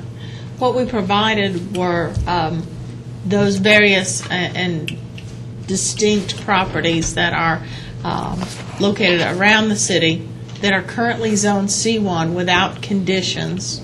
And then we applied those 50-foot buffers just to see if they were even. But you applied the 50-foot buffers, not 100-foot buffers. So if 100-foot buffers were in place, where could you build a gas station in the city of Milton? You would probably have to rezone, and it looks like the only parcels that would be available to you would be along Highway 9. And again, you would have to look to rezone a parcel that would meet that criteria along Highway 9. And what parcels along Highway 9 could possibly meet that criteria? Because half of these are already built out in subdivisions that you have in the purple. So that, I mean, those that are not. And so again, it looks as if there's potentially one that's surrounded by office uses and office zoning that is not necessarily adjacent or nearby to a residential parcel. That parcel is one. If you can follow along north of the Deerfield and Highway 9 intersection to the west side before you get to Bethany Bend. It's the very top lavender or purple parcel there, long and skinny. It is also a parcel that has frontage on Highway 9 and then backs up to what would be the school site. But is that the only parcel that you could build a gas station on in the entire city if we pass this? And that would require a rezoning, so it could be conditioned. Without creating some new parcels, in effect, cutting out some parcels from some existing properties, it looks like that's just about the only one. So realistically, this is prohibiting gas stations within the city. It's pretty severely restricting them, yes, ma'am. Anybody else? I'd just like to say, and I think everyone has good points here, to Councilmember Longoria's point. We have heard from citizens concerned about this, but I believe that's, that's based on that prior application, which if we had this ordinance and if it had been in place, then that application would not be allowed. But at this point, like we clarified, it's grandfathered in. I also like to say, from day one I've said, and I believe that, as to Councilmember Thurman's point, we're basically, after the fact, because of one application, we're going back and pretty much eliminating any possibility in the city of Milton. I still think that we have the right to decide what's appropriate and where if another application does come up and it's not appropriate. But again, I don't, and I'll be real honest, I certainly, as the ordinance stands right now, and you look at these red dots, that doesn't mean I support putting a convenience store in any or any of those situations, or not many of them, or whatever, if it were ever to come to us.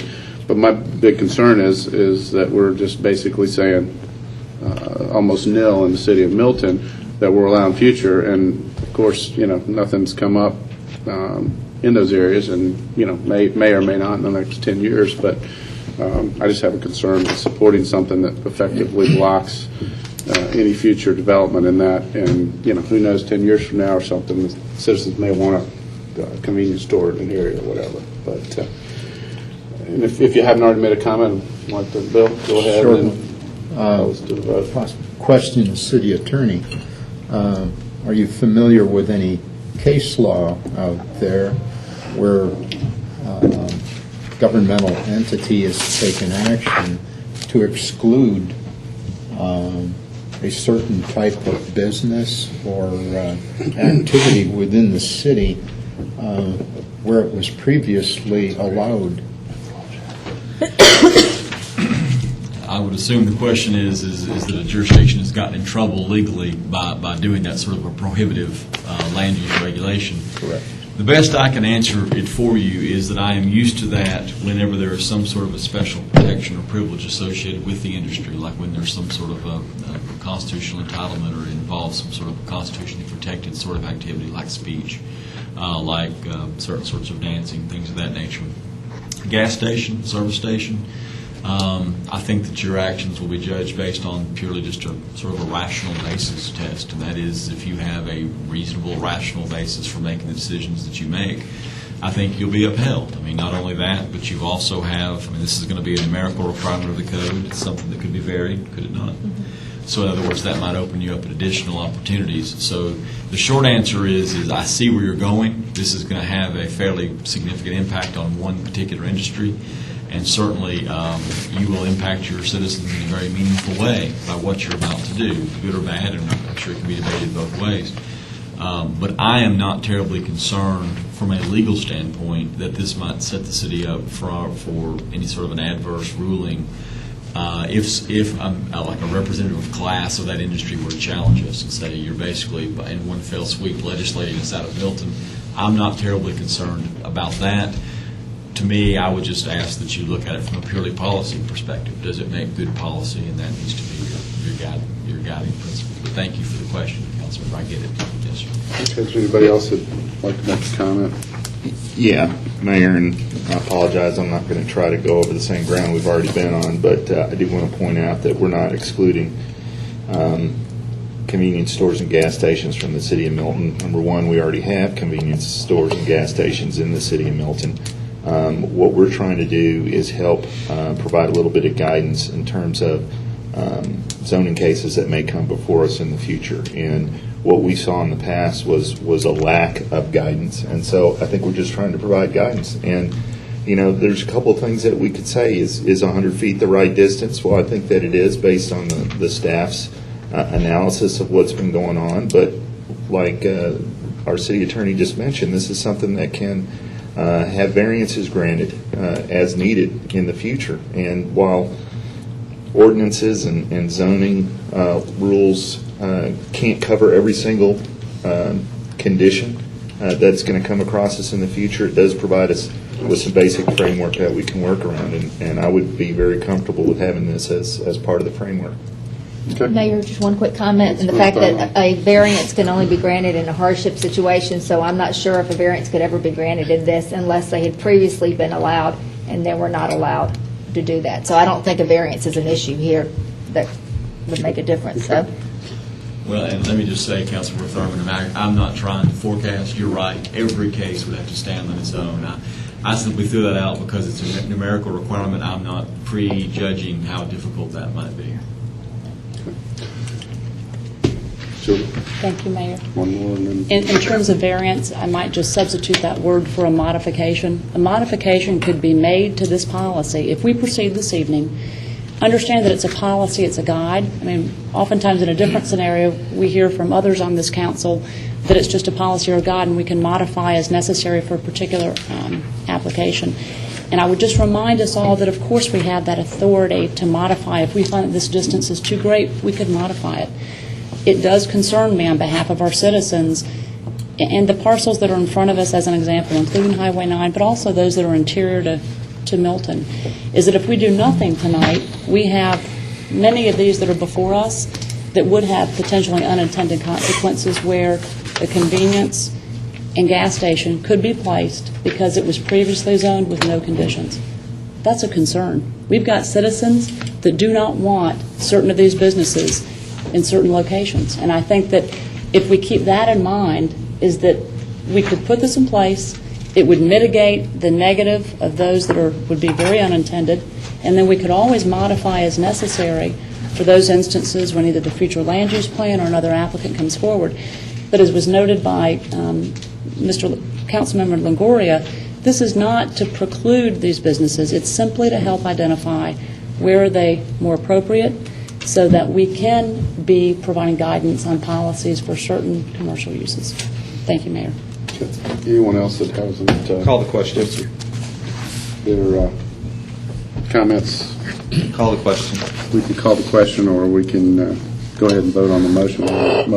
I called the question, so we need to vote on. You need to vote on calling the question. Yeah, so either one, I think we're ready to vote on the was motion never second. seconded, was it? It was. You don't second, call the question. No, I think Is there a second? yes, there was a second. Oh, I didn't know I think it was the second. Councilmember. Longoria. No, I didn't second. We would not have we had a The second. original motion. The original motion. Oh, I Yeah, second the original Yeah, I motion, think yes. Councilmember Tartt. So we can either go through and call the question, and again, I don't think there's any more discussion. We're going to vote on it. So if we need to call the question, we can, just with the procedure. If the council's ready to vote, there's no Let's need. vote. Yeah, I think then that let's typically just- a call the question yeah. would discontinue the debate, Yeah. so it needs to be voted. Okay. All in favor, please say aye. Aye. Any opposed? Nay. What was that? Okay. It fails. Okay. I guess that way we would open the floor back up for another motion. Okay, I'm confused. Point of order. All right, so could we just go back and what just happened? Because I called the question, then what happened procedurally? Procedurally, I don't, the motion, it's a motion to call the question, which was never seconded. Was never The debate seconded. did discontinue, and there was a Okay, vote taken on your So motion. that failed. It was- Okay. it was a So moot then point. then the vote. Could I just get a show of hands again, because I didn't vote? I didn't vote on the motion. Or I'll just record my vote that I was in favor of the motion. I was the original person. I think, to- Mr. Mayor, the appropriate Yeah. thing might be for the clerk to resound what the tally of Yes, the vote was. thank you, for purposes of- because I didn't. I was If the clerk could confused please I have sound, Thurman, Councilmember Thurman Lusk, and Hewitt opposed. and then myself too. That's four. Thank you. So at this point, procedurally, I guess we open the floor back up for another motion.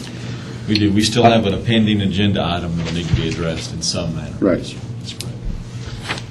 So we have open for motion?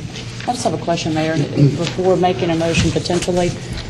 Short of what was before us tonight, Mrs. Tully, would you have a recommendation of some sort of a modified approach that would allow us to address those parcels that were previously zoned unconditional, whereby this high-intense use would not be appropriate, but where it could be a blending, if you will, of nothing and something?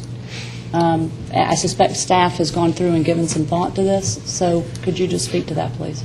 Yes, ma'am. There are a couple of different alternatives. One would be potentially to differ in how it's measured, instead of from property line to property line.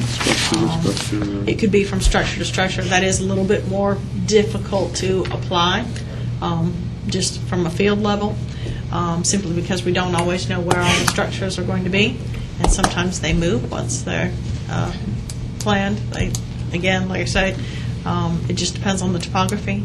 Another option, if you're particularly concerned about those areas that are unconditional, kind of in the variety of scattered areas outside of our main commercial corridor along Highway 9, you could apply it only in the Northwest Fulton overlay, and that would allow those within the Highway 9 overlay, which is, if you'll again look at the map with the lavender, there's kind of a light green line that indicates the Highway 9 overlay.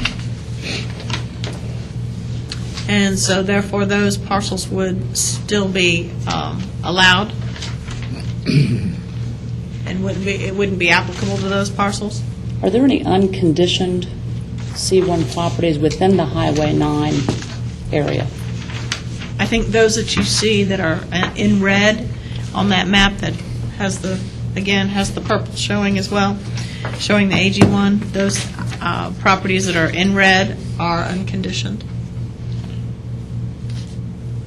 And then those in purple haven't been yet conditioned. Right, So even those in within purple are Highway, AG1. so even within Highway 9, you could have a blended approach. I mean, can we just Mayor, if I have just a little bit of... Well, let's, I just wanted to understand, we voted on an agenda item. The agenda item's concluded. Are we continuing to talk about it? we have to make an action on the agenda. Because there's an Agenda opportunity. item is not concluded. Approve or deny. It simply failed. We just denied it. No. I'm confused. we didn't The deny it. motion was to approve it. The motion was to approve it. Oh, So now. so if we don't approve it, we don't deny it? That's Well, correct. That's right. We have to formally, let me make a suggestion, and I think this is an important issue. The reason I didn't support it, because I believe it was in what we've seen, and I know there was some confusion, but I think everyone will have to agree, it was either, the question was, it was all or nothing. It was, and I felt that way all along. You know, maybe it's 79 feet or 84 feet or whatever. I think it's an important issue, but, you know, this could be an important issue with other uses too, not just convenience stores. So if this were to be denied, I still think it's an important issue, and that we, you know, if the council wants, we should bring it up maybe in a broader range or have some more workshops on it or whatever, because again, like I said, I do think it's important, but, you know, I think as it stands right now, it's all or nothing, in my opinion, and, you know, I don't think we can sit here tonight and talk about, well, what if we change this and that? We don't have enough information. I mean, this is an important issue, so we need to, you know, if the council wants to spend more time on it, which I think they probably do, you know, at a later date, we can revisit this. I mean, it's not like right now we're having, you know, people lined up to rezone for everything. But anyways, that's my opinion. Bill? And then, I'm sorry, Karen, you probably were first. Go ahead. Now, I was just going to make a motion that this be deferred for until the November council meeting to give staff time to look at alternatives, because I agree. I mean, there are places on here clearly that have unrestricted zoning, that it is, gas stations, service stations, convenience stores, whatever you want to call them, are not appropriate. But I don't like the idea of doing a blanket thing at the 100-foot that basically does not allow them anywhere in the city. I'll second the motion. Bill, you want to, you have anything? I was going to offer essentially the same thing. I'm concerned that we start passing ordinances like this, you know, what's next? Chicken farms, horse farms? I think it sets a precedent as to the direction we're headed with this type of ordinance or motion. I understand, Joe, it's a guideline for addressing issues like this, but I can see where it's headed down the road to. We're going to start excluding other types of businesses or industries. So I would, if Karen hasn't had a second on her motion, I'll second it. Yeah, I think Alan did. We do have a motion for deferral, Councilmember Thurman, and second by Councilmember Tarr. The only thing I would say about just a deferral, I personally believe we need to have some time to have some work sessions and broaden the scope and whatnot. So if we just defer this one issue, I don't know that, you know, other than, you know, some changing some distances or whatever. I mean, again, I think it's a good idea, but it's almost like we need to start from fresh and look at this and add some other businesses or some other parameters here. So. And that's why I said 60 days, because I felt like that would give staff time to bring it back to us at our November work session with other recommendations that gives them. Okay, well, all right, so. Let's just, but is that Let's clarify practical? work session, though, versus council meeting, because if we're going to put this on the November 15th council meeting, the zoning agenda, frankly, unless we have a work session, I don't know what we'd bring you. I mean, we'd be, you know, shooting the darts at a wall, too, and hoping we hit the bullseye. So what dates are I available mean, for work I almost session? see this as a, you know, as a long-term goal and a, you know, that the council decides this is the direction we want to go and we want to really spend some time with it rather than just picking one industry now, one business, and then kind of shooting it. Because, you know, you can plug different numbers in the computer and it's going to change every which way. So I don't know that 60 days and having one work session is enough or gives staff enough direction. How about That's for my purpose concern. of closure tonight, if you all defer this to the November 8th council work session? Can we defer this to a work session, though? Yeah, I don't know. Even though we don't vote on things in a work session?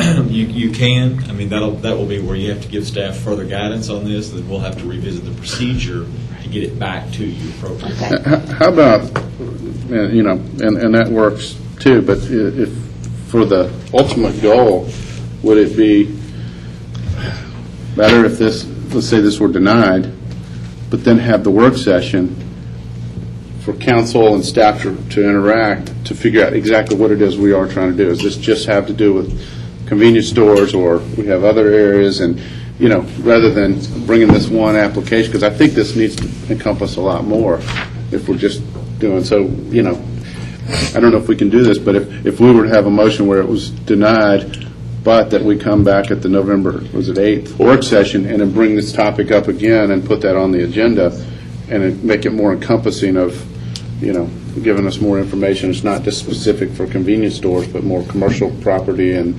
then areas with, you know, have convenience stores as a. Well, there's nothing that precludes us from bringing this up again. So if we deny tonight, it could come back in another form without a problem. Right. And what I'm just suggesting is that we have an open discussion and say, okay, let's take this discussion, but let's add in this, this, and this, whatever other council member suggestions, and do an overall plan. And Well, I think for a lot of reasons, yeah, that would be a much easier approach. I think it'd be easier, I'm just not sure how it would look to the citizens that was denied. So that was my concern. If it was just brought back, it was deferred for whatever we wanted to add to it, expanded it, then it might look better than just denying it, because I think we all understand that there is an issue here that we would like to try to take care of. Maybe, Mayor, may I make a maybe comment? just 1 second. Yeah, maybe we table it, or maybe we defer on out further to give us time, as though we were starting from scratch on it with staff.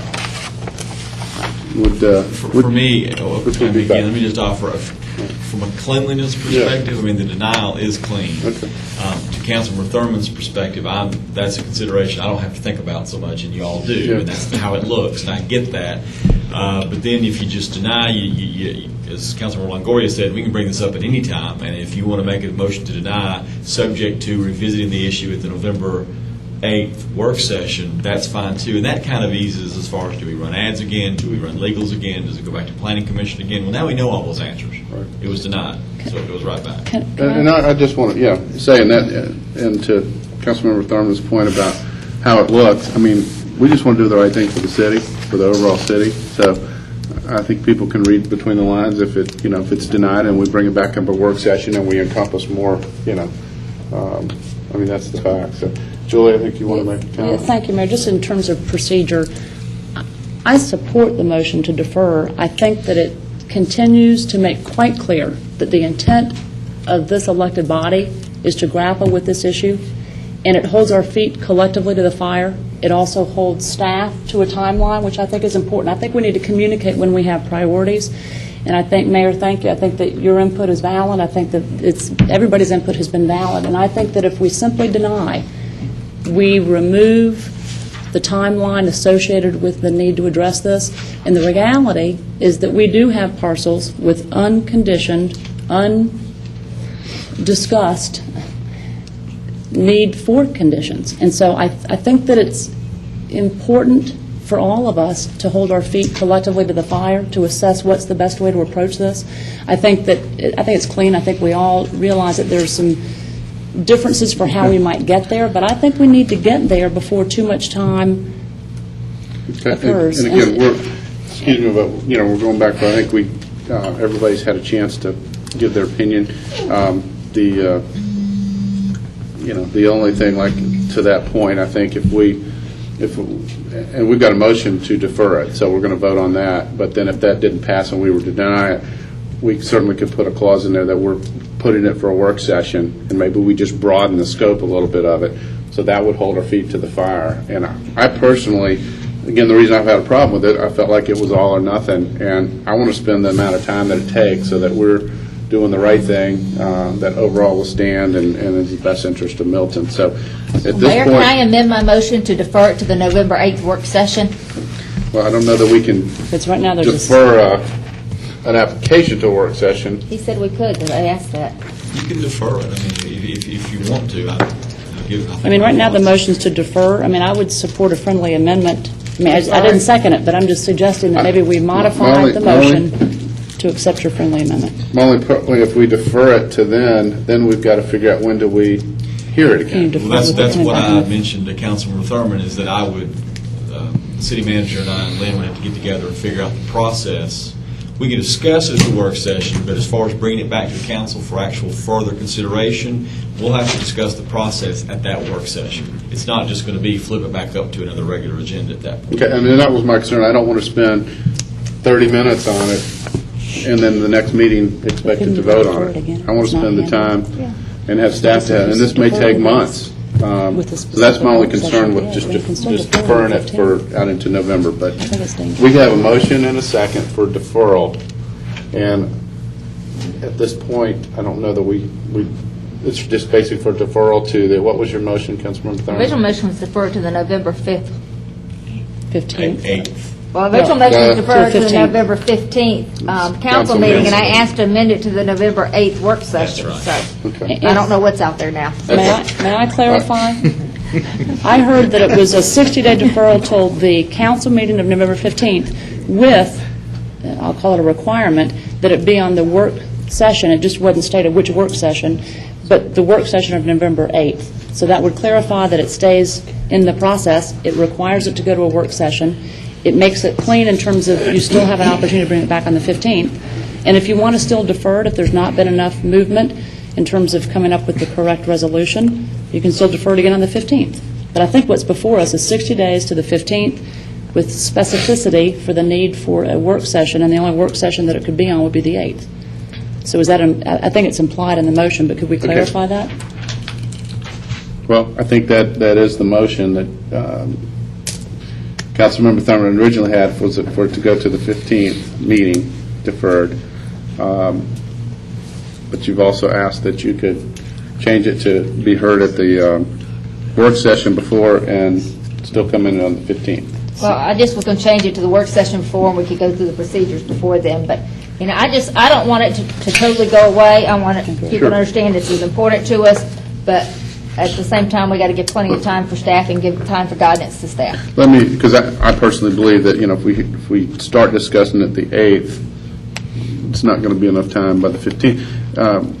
If we were to table this and then schedule it for the work session, and then as we work through our work session, realize how involved we're going to get or not, or how much time, then can we bring it up? You know, does that kind of keep it on the book, so to speak? And You can take it off the table, but again, at some point, Lynn and Chris and I will need to bring you back the procedure, and some of the procedure is going to depend upon what changes are proposed to be made to it. If you start getting about something significantly different than what you've had in front of you already, then it's probably going to take a trip down to the Planning Commission again, and then come back. that's my concern. I think that, well, I believe I know what I want, and possibly the rest of the council, is to encompass a more general and broader discussion, and so, you know, I was thinking that's the problem. Right now, we're just talking about convenience stores, but, you know, more than likely, as we get into it, it will encompass a lot more, so I hate to, you know. I don't have a problem with Okay. tabling it. If you want me to amend my motion just to table it. I think tabling it's going to be the wrong thing to do. My opinion would be to deny it, but schedule it for the work session, and then see what we want to do, and then schedule out when we need to do it. And I believe all the council would support bringing it back and make sure staff knows the public record, because we're not trying to slough it off. So, Mr. anyway. Mayor, I think right now we have a motion and We a do. second Motion and second to defer. to the 15th with a work session on the 8th. Okay. All in favor, please say aye. Aye. We're going to need a roll call vote. Okay. Okay. All in favor, please say aye and hold your hand up. Three. Okay. All in favor, and opposed, please say. That's four. Okay, I'll open up for another motion and second for denial is the only thing left. Well, you could modify it with Modify. different dates. Okay. May I ask a quick question before about dates in terms of November 15th? What is the next meeting after November 15th where this could be heard, separate from a work session? November the 15th will be the zoning agenda for November. So December. I can look up the date for you. Thank you. The 6th is the next regular council meeting. And would there be any reason we couldn't hear it on the 6th? No, we do it on the zoning agenda of December, so December the 20th. The 20th? Mayor, I have a modified motion. Well, now it's a new motion. Yeah, it would be modified. Does have a new does motion. anyone want to make a motion? I would, Mayor. Okay, Julie. I would move to defer this item so that we have ample time to have staff bring it to us on a November 8th work session, returning to council on the zoning agenda for December, specifically December 20th. And again, that gives us ample time. Do I have a second? Is this still a deferral? Is that what you're saying? Yes, sir. You have a second? Second. Have a second. Motion second. Any discussion? The only thing I would say is, as Ken was saying, as I think we're going to get into a much broader scope here, it may turn into a different animal, so I don't know if that's an issue, but all in favor, please say aye. Yeah, Julie, I just want to let you know, I mean, I'm voting against a deferral, but I voted for this change. You're a So- confused person. No, I'm not. I agree 100% with everything that we've said in terms of the scope that's going to change on this. It's obviously that it's obvious to me that we're a little bit confused on exactly how we're impacting things. So I think we need to spend some time and really dig into this. By deferring it, I'm worried that we're going to bring back just what we have, and what we have didn't pass. So I want to change the scope of what it is that we're talking about. And so I'm trying to provide as much flexibility as possible, and by deferring it and voting for a deferral, I think we're showing the citizens that, look, okay, even the guys that thought this was a good idea are, confused. So I would just deny it, let's bring it back to the table, and Okay, there is it. Yeah, I would we've got like a motion and a second, I believe. With all due Councilmember- respect, may I respond to Mr. Longoria? No, it doesn't need to respond. Well, Julie. I just- I- I want to make one point, if I may, and I think I have a right to make a point on something that's important, is that in terms of the deferral, in no way did I expect that we would be, again, there was a deferral already put forward by Councilmember Thurman. I supported that. The reason for the extension of date was so that we don't simply come back with the same thing. So I want to make it clear, I'm not intending to come back with exactly the same thing. Obviously, that failed. But I'm also concerned that if we open it up so broadly, here will be a year from now, we'll still have unconditioned C1 parcels that will still be at risk. And I think that it's incumbent on us to act more quickly than we sometimes do, and that was why I was suggesting an extended deferral, so there would be ample time to address what would make sense. And just for the record, I'm not confused. I do understand that we need to look for a modified approach that will protect parcels. I think that when we deny something entirely, we are going to remove a possible timeline that's important. So I just wanted to make that point of clarity. Thank you so much. Clear. Okay, there's no more discussion. All in favor of the motion to This is to defer until December 20th? 20th with a work session of November The 8th. work session of November 8th. I have a motion by Councilmember Bailey, second by Councilmember Tart. All in favor, please say aye and hold your hand up. Aye. Okay, any opposed? I'd like to make a motion, Mayor, if I may, to deny RZ 1004. Second the motion. All right, I have a motion by Councilmember Hewitt for denial, second by Councilmember Lusk. Any discussion? Hearing none, all in favor, please say aye. Aye. Any opposed? It passes unanimous. Is that? No. 6-1. Sorry, I it passes raised my hand. 6-1. Okay. Am I correct? Is that? Yeah. Okay. I think now the confusion. Okay, never mind. I take back any whispers I just made. I apologize. Okay. Do we need a show of hands? Yeah, let's go ahead. Okay. Should we just do the motion All again? those that were in favor of the denial, please raise your hand. All those opposed? Opposed. 6-1. Thank you. Thank you. And for all the citizens and the rest of the council, I think we're all committed to looking at this very closely. And I don't know that we, if the motion included that we are bringing this back to a November 8th work session to get started on this, but can we confirm that? Yeah, absolutely, Mayor. As a matter of the public record, obviously here tonight, I can tell you that this will be placed, and I'll direct the clerk to place this on the November 8th work session. Okay. And what I see then is maybe taking what we've been given so far and give some more input to staff and just have a nice session where we kind of chart the direction that we go and go from there. So. But if we have any, I don't know if this is appropriate or not, but in between now and that, November the 8th work session, maybe we could forward any comments on to the city manager, let him disperse those, so maybe we can keep this dialogue going, and not just start afresh on the 8th of Great November. Maybe suggestion. by the week before, any comments we could get And into you. please, the more information we get prior to that meeting, the more we can come to the meeting with. Yes. As opposed to trying to learn at the meeting. Yeah, the things that we want to add to that discussion and issues, that positive or negative, let's please forward to the city manager and announce to council. And hopefully staff, Okay. based on tonight's discussion, will be already thinking about ideas to modify. Moving on to unfinished business. Will the city clerk please sound the item? Next item is approval of an ordinance to amend the Code of Ordinances of the City of Milton to establish the Code of Ethics for the City of Milton, to further and incorporate the policies and laws of the State of Georgia relating to ethical standards, to create the Board of Ethics and provide for board membership duties and responsibilities, to provide for the disposition of ethics complaints, to ensure compliance with ethical standards, to repeal conflicting provisions, to provide for severability, to provide for an effective date, and for other purposes.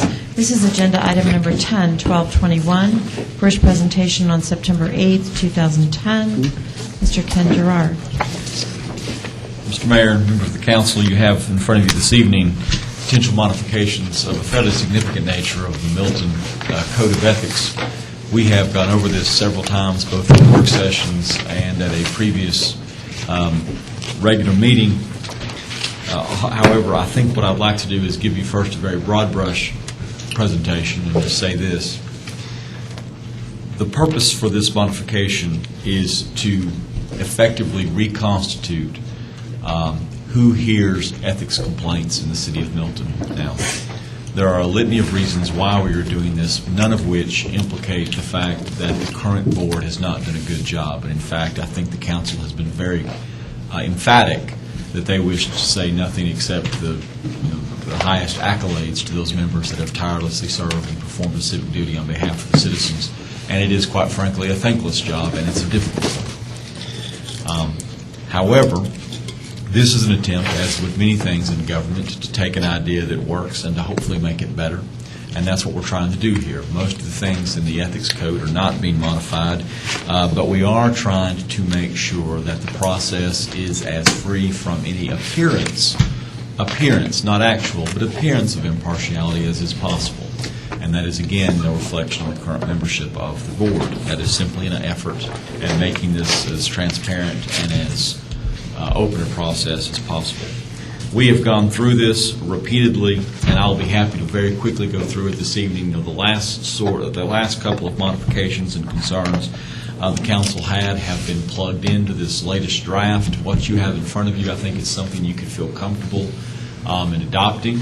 It'll be something of a work in progress to see how this works, and as the city clerk and the city manager and myself attempt to try and line up the attorneys that will be part of the panel. I think we know what we're talking about. We're talking about the creation of basically a 15-member panel of attorneys that will be called upon, if needed, to serve as basically the tribunal for ethics complaints. Now, obviously, I think it's the hope of all of us that we never have to assemble this tribunal and that there are no ethics complaints in Milton, but if there in fact are, we will do that.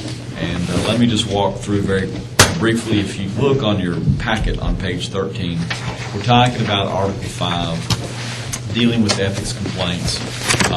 You will see in your packet some of the modifications that were made. Let me make sure that the packet you're looking at is the same as what I have in front of me. It is. Good. All right, you're not going to be looking at a underlined or redlined version, so let me just kind of walk you through then what were the last, in fact, modifications. One, we inserted some modifications that allow the city manager to act in the stead of the city clerk if that is necessary in the case of a conflict. The city clerk will be the individual that looks at a complaint that comes in the door. There are basically 7 items, threshold items, that a applicant or an individual making a complaint has to comply with. They're identified in Section 1B and C, You can see they have to identify the specific provisions of the ordinance that were violated. They have to provide affidavit proof of their allegations. They have to establish their competence to testify, notarized by a notary, signed, contain the statement that's in italics in Section B, filed within 6 months of the date of the alleged unethical act. So the city clerk would be making sort of a threshold determination as to whether on its face the complaint meets those requirements. If it is in fact met, the city clerk will certify that and then deliver the complaint to the party that is the subject of the complaint. The respondent shall then, upon receipt of that, have 30 days to respond, at which point there will be basically what I call a frivolity determination, at which point this panel will get together and decide whether or not on its face an ethics complaint has been set forth on its face. Go to page 16 with me. Again, I'm going over the high points and what has materially changed from what we have now. A lot of this stuff hasn't changed. Section 4 pertains to the ethics panel. A makes clear that each ethics panel shall be constituted for the sole purpose of considering a single ethics complaint. The point is you're going to get variability on the membership of these panels. You have one ethics complaint come in, we will take our 15 attorneys that are on the panel, we will select 3 of them. That is an open process that will be witnessed and certified to. And again, the whole point is that there will be no rhyme or reason. Truly, it will be a 3 panel that is selected at random of attorneys that will be certified to.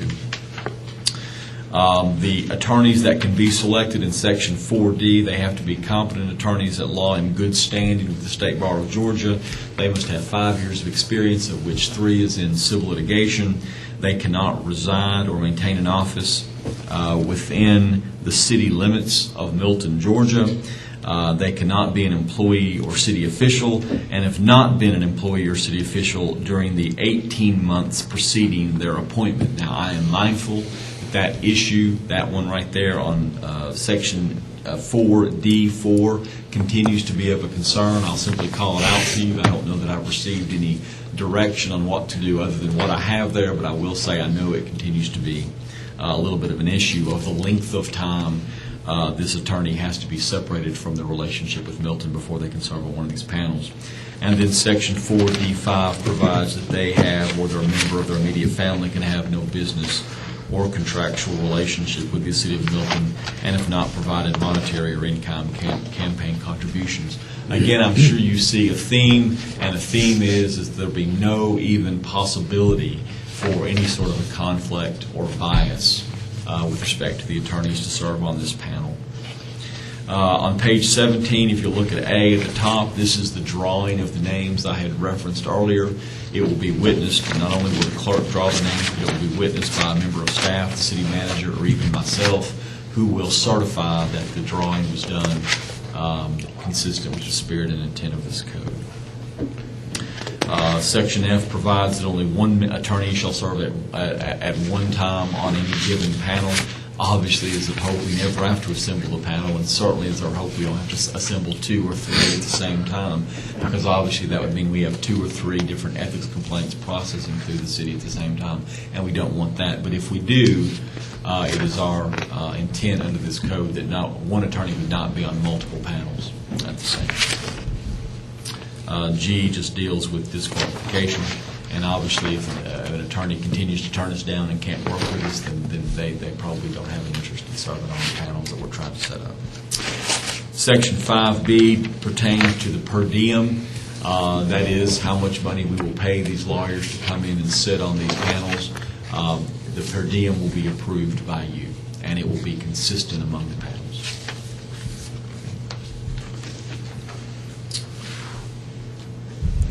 Section 6 on page 18 on removal of members. I know the council at one point had a concern about not wanting to be in the removal business, but really there's no one other than you to do it.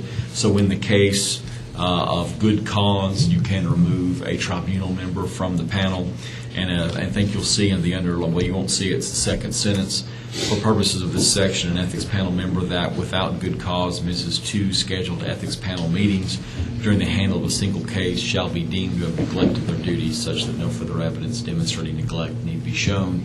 I think the council simply wanted some fairly clear guidance on what for cause means, and quite frankly, the biggest risk we have is a member simply not showing up and wasting everyone's time and otherwise delaying the proceedings. If one thing we know is the case is that justice delayed is justice denied, and certainly we want these things to go forth efficiently and promptly and get people through the process, and if there's a finding, then they need to have the finding issued promptly.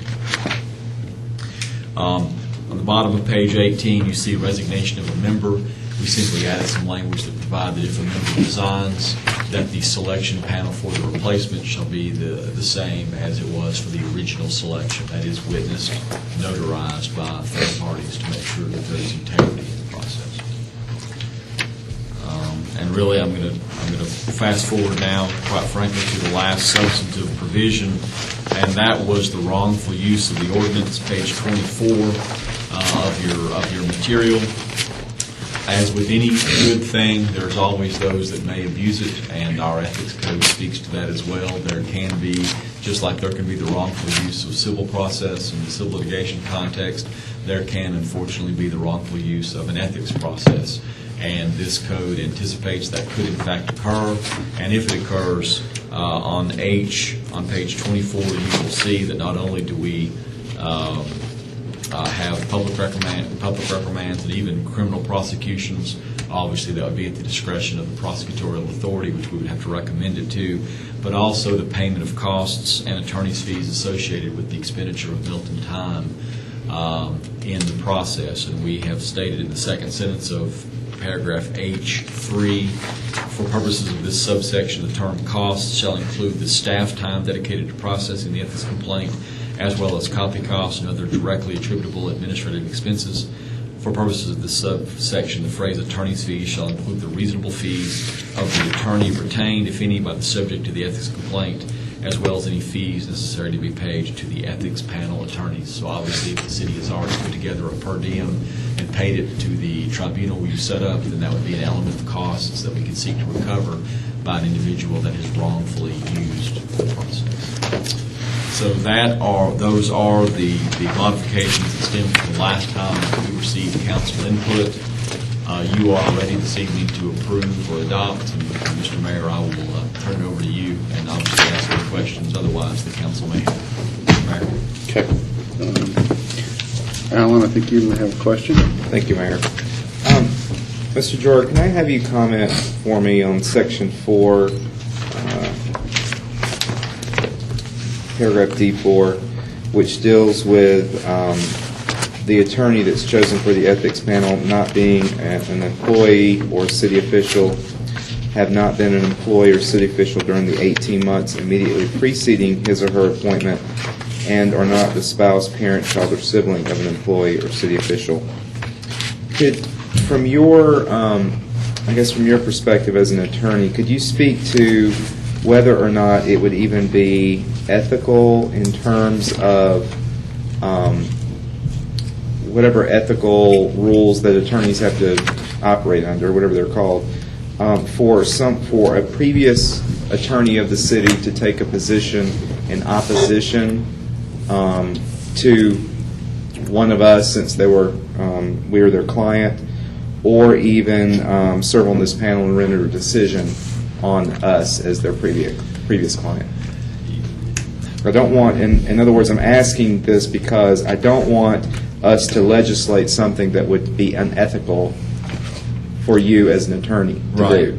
It makes no sense for us to legislate something permitting that if it's unethical for it to happen anyway. Let me offer the response this way. With anything, it's going to be based upon the facts that exist. So as a city attorney, obviously I provide guidance and direction not only to the council as a collective entity, but obviously some of you reach out to me and I provide counsel to you directly. Now that's in my capacity as the city attorney for the entire council.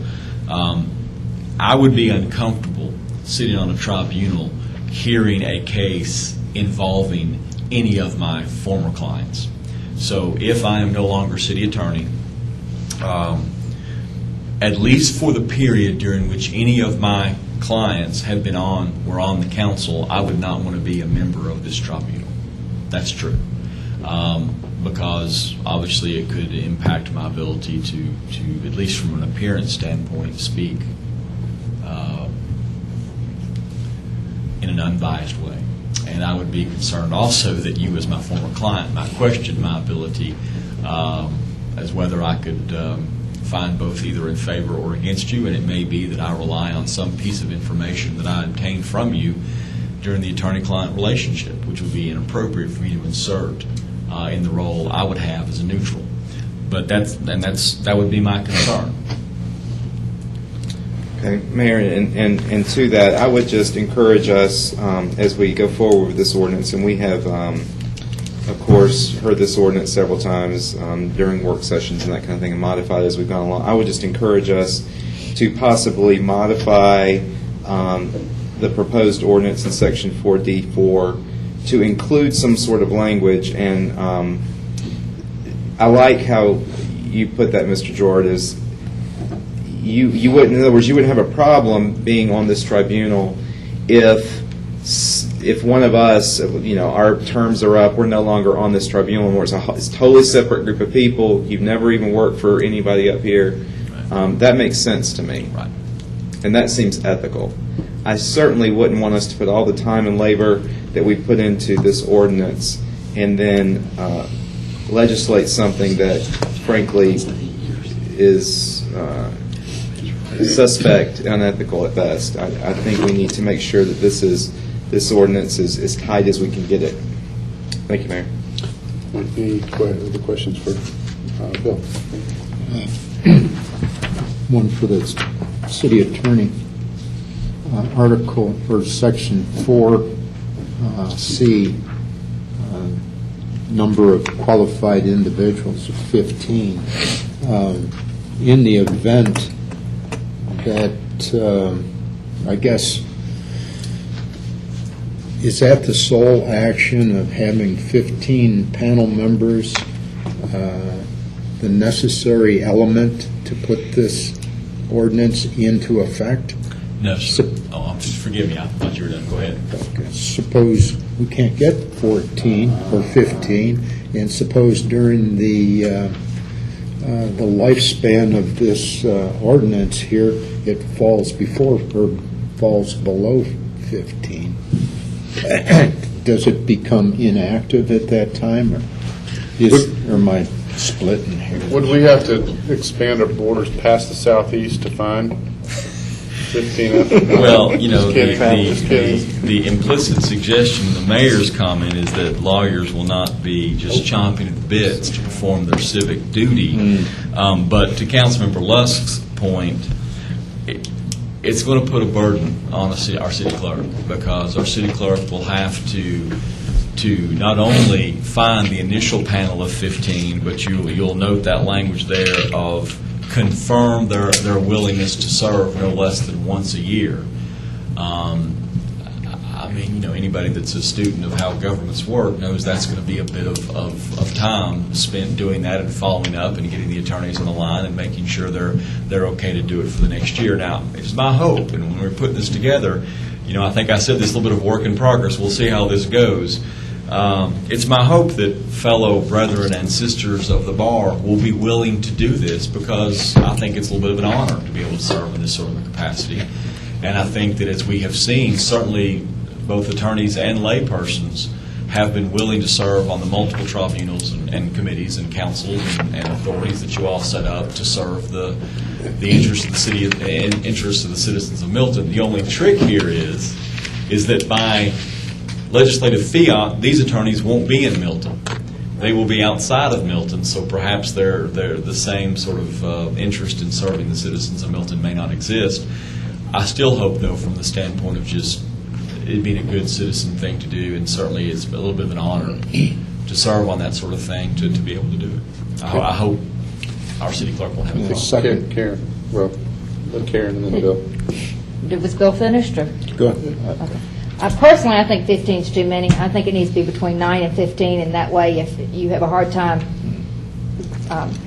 getting the information from everybody once a year, I mean, 9, that means a third of them are serving at any time, 2/3 are not serving on any particular case. So to me, we need 9, not 15. The other question? Councilman Thurman, can I just respond to that? I actually like that idea, and I like it being between a number, because that also gets to Councilmember Lusk's point that if we happen to fall off by a number or two, no ingenious lawyer on the other side could say your entire panel system is disqualified. Right. So I mean, actually I'd like shoot that. for 15, settle for 9, and that keeps us. The only other question I had is, since we are a city of ethics, has this ethics ordinance been run by the State Ethics Board to make sure that it does qualify, and we are not going to lose our city of ethics status by totally changing our whole ethics ordinance? It's a good question. It has not, and I will do that. I will make sure they see it. One of the things that lessened my feeling that it had to be done, at least prior to your adoption, is the fact that the substantive elements of your code are not being changed. Simply the membership of your tribunal. In fact, I think being done in a way which ought to make any outside observer feel like you're actually beefing up the integrity of your process. But we will do that, Councilman. But I just want to make sure that we still comply. And I think according to the City of Ethics information, you do if you have material changes, which I would consider this material. I agree. Bill? Section 6, removal of members, and Section 7, resignation of member. How does this address both the removal and resignation during the course of a case? Well, with respect to resignation, I think it is in fact anticipated that the resignation would occur during the case if a member of the panel decides to resign prior to final resolution. So I think that anticipates during the case, and they would simply need to be there would need to be a replacement individual identified with the same procedural protections that the original panel was assembled with. Now, what it would do with respect to the process, particularly if they were mid-hearing, that's something that I would probably have to work through with the members that were left. The beauty, of course, is that you're going to have attorneys, and again, I don't mean to act like they're sacrosanct or anything, but you're going to have attorneys that are going to know about due process, and they're going to understand that if they, as the tribunal, have the third member's only heard 1 day of testimony and they've heard 3, that's going to be a problem, and that would probably result in the functional equivalent of what I would call a mistrial. And that you would then have to reset the hearing, and because your members voting are going to have to hear all of it. It's a great question. Okay. Julie? Thank you, Mayor. Ken, based on your input and then also the question that was posed by Councilmember Tart, under Section 4.4, what is your recommendation? Do you recommend that we modify that language so that it's clear that any prior city attorney, obviously including yourself, but that based on that it needs to specify that 18 months and that none of those who would have been served by that city attorney would be on that panel? I just wanted to make sure to capture, because what you said was Well, I think you could do it 2 ways. You could leave the 18 months, or you could put in the alternative to the extent that the attorney has. But see, I mean, again, it could be the case. I mean, this speaks of attorneys being employees or city officials, so it's not quite as limited as just your city attorney. You may have an attorney working here who does something other than be your city attorney. Right. So, I mean, it could be more than just your city attorney. And in that capacity, as just a member of staff, they don't represent you. So the attorney-client relationship would not necessarily exist. The easiest way, if you just want to put a margin in the air of error, if that is a concern of the council, would probably be to take that 18 months and just increase it. If that's the concern we're having, change it to years. Well, they can't work for that, because what if somebody is, I don't know how it works, but what if somebody's a council person for 2 terms and then runs for mayor for 2 terms? 12, 16 years. But then the next- it yeah, I mean- says here, otherwise have no conflict of interest providing service on the ethics panel. I mean, an attorney ought to understand when there's a conflict of interest, and he can't hear I agree. on the panel on a case that involves anyone that previously, he represented, so. Well, notwithstanding this ethics code, I mean, attorneys are going to be bound by the state bar rules anyway, and these certainly don't supersede those, so they would need to assess their own ethical conflict. The only thing I would say other than that, though, I think what I heard Councilman Bertart saying, though, was that he wants the legislation that we adopt to try and capture that issue as best we can as well. So, I mean, it's going to be, if someone's intent on acting unethically, they're probably going to be able to, unless you legislate around it. And I don't know, I mean, originally this thing was, I think it used to be just 3 months, and then we changed it to 18 months, and I don't know if, what a resolution would be. And the reason I say that is because if an action is brought against the city, let's assume that an attorney it takes a position in opposition. Let's assume one of us gets, alleged of ethics violation, and a former attorney takes a position in opposition to us. Then we bring an action against the city alleging that the whole thing should be thrown out because of a conflict of interest that should have been recognized by the former attorney who is now taking a position in opposition to us. It is this city who will have to defend that action. There'll be taxpayer money that has to defend that action.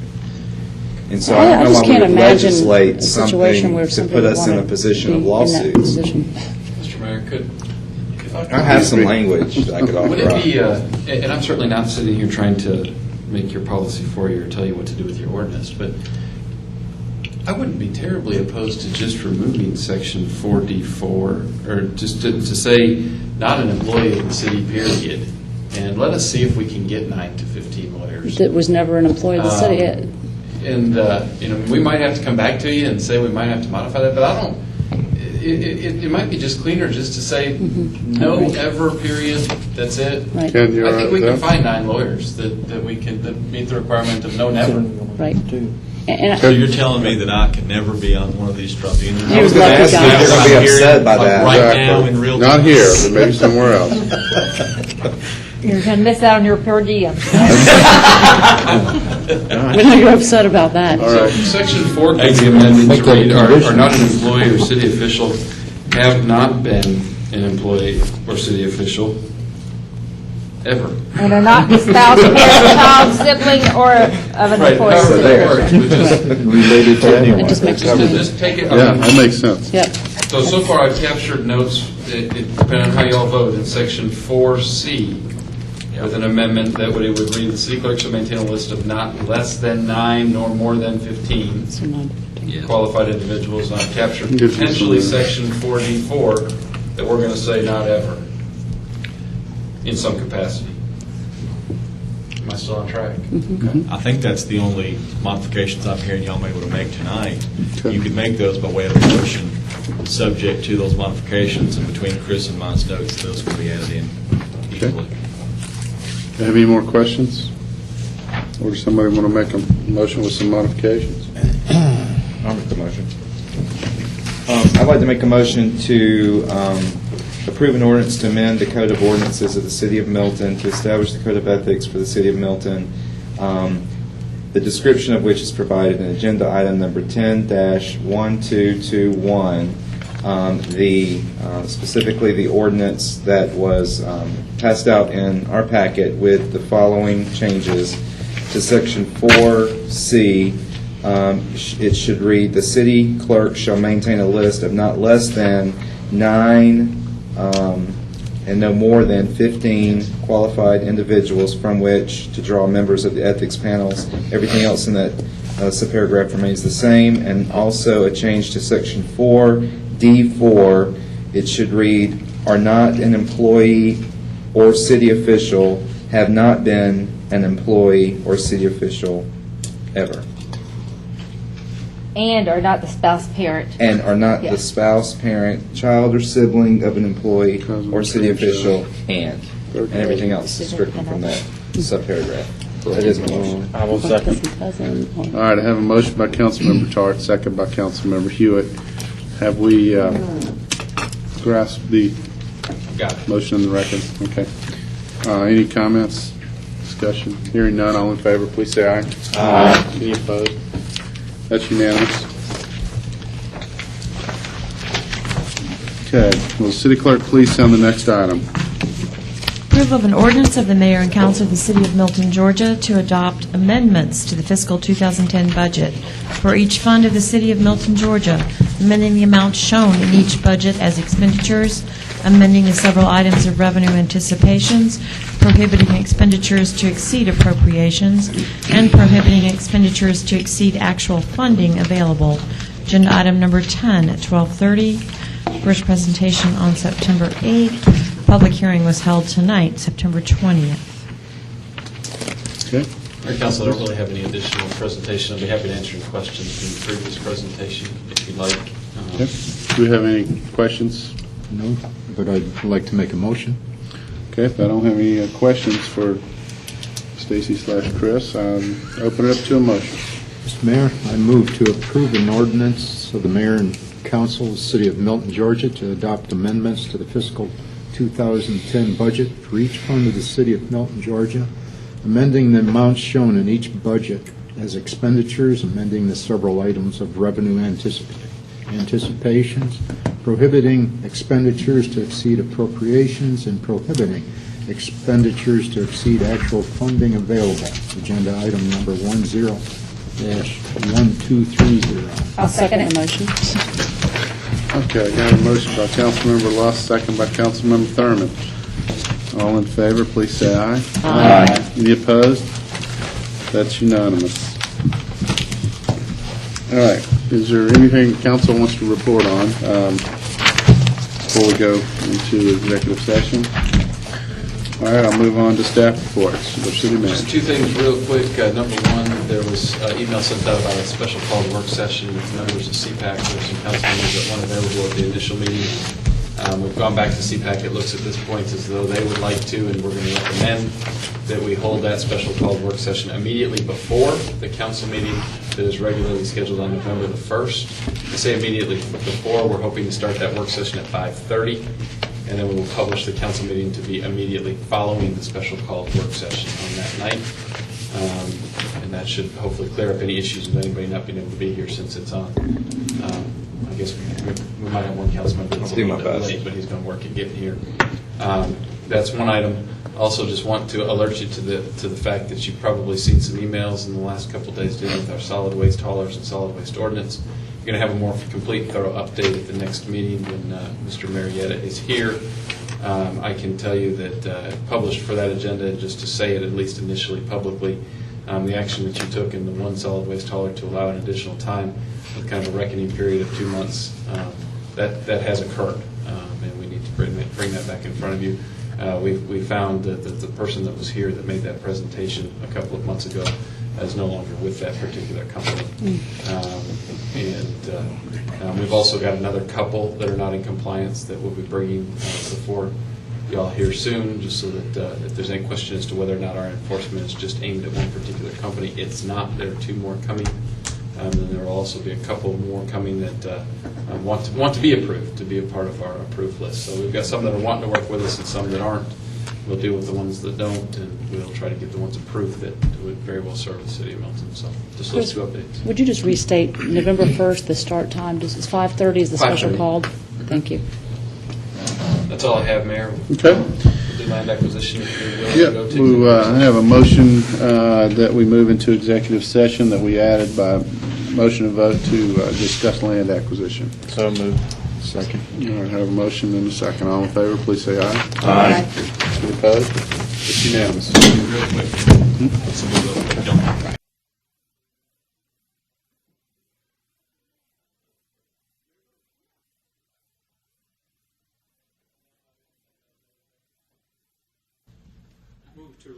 The regular meeting? Second. All right, we have a motion to second to reconvene. All in favor, please say aye. Aye. Any opposed? That's unanimous. Do I have a motion to adjourn the meeting? So second. We have a motion and a second. All in favor, please say aye. Aye. That's unanimous. All right, y'all. Thanks. Good Thank you. meeting Thank everybody. Wednesday.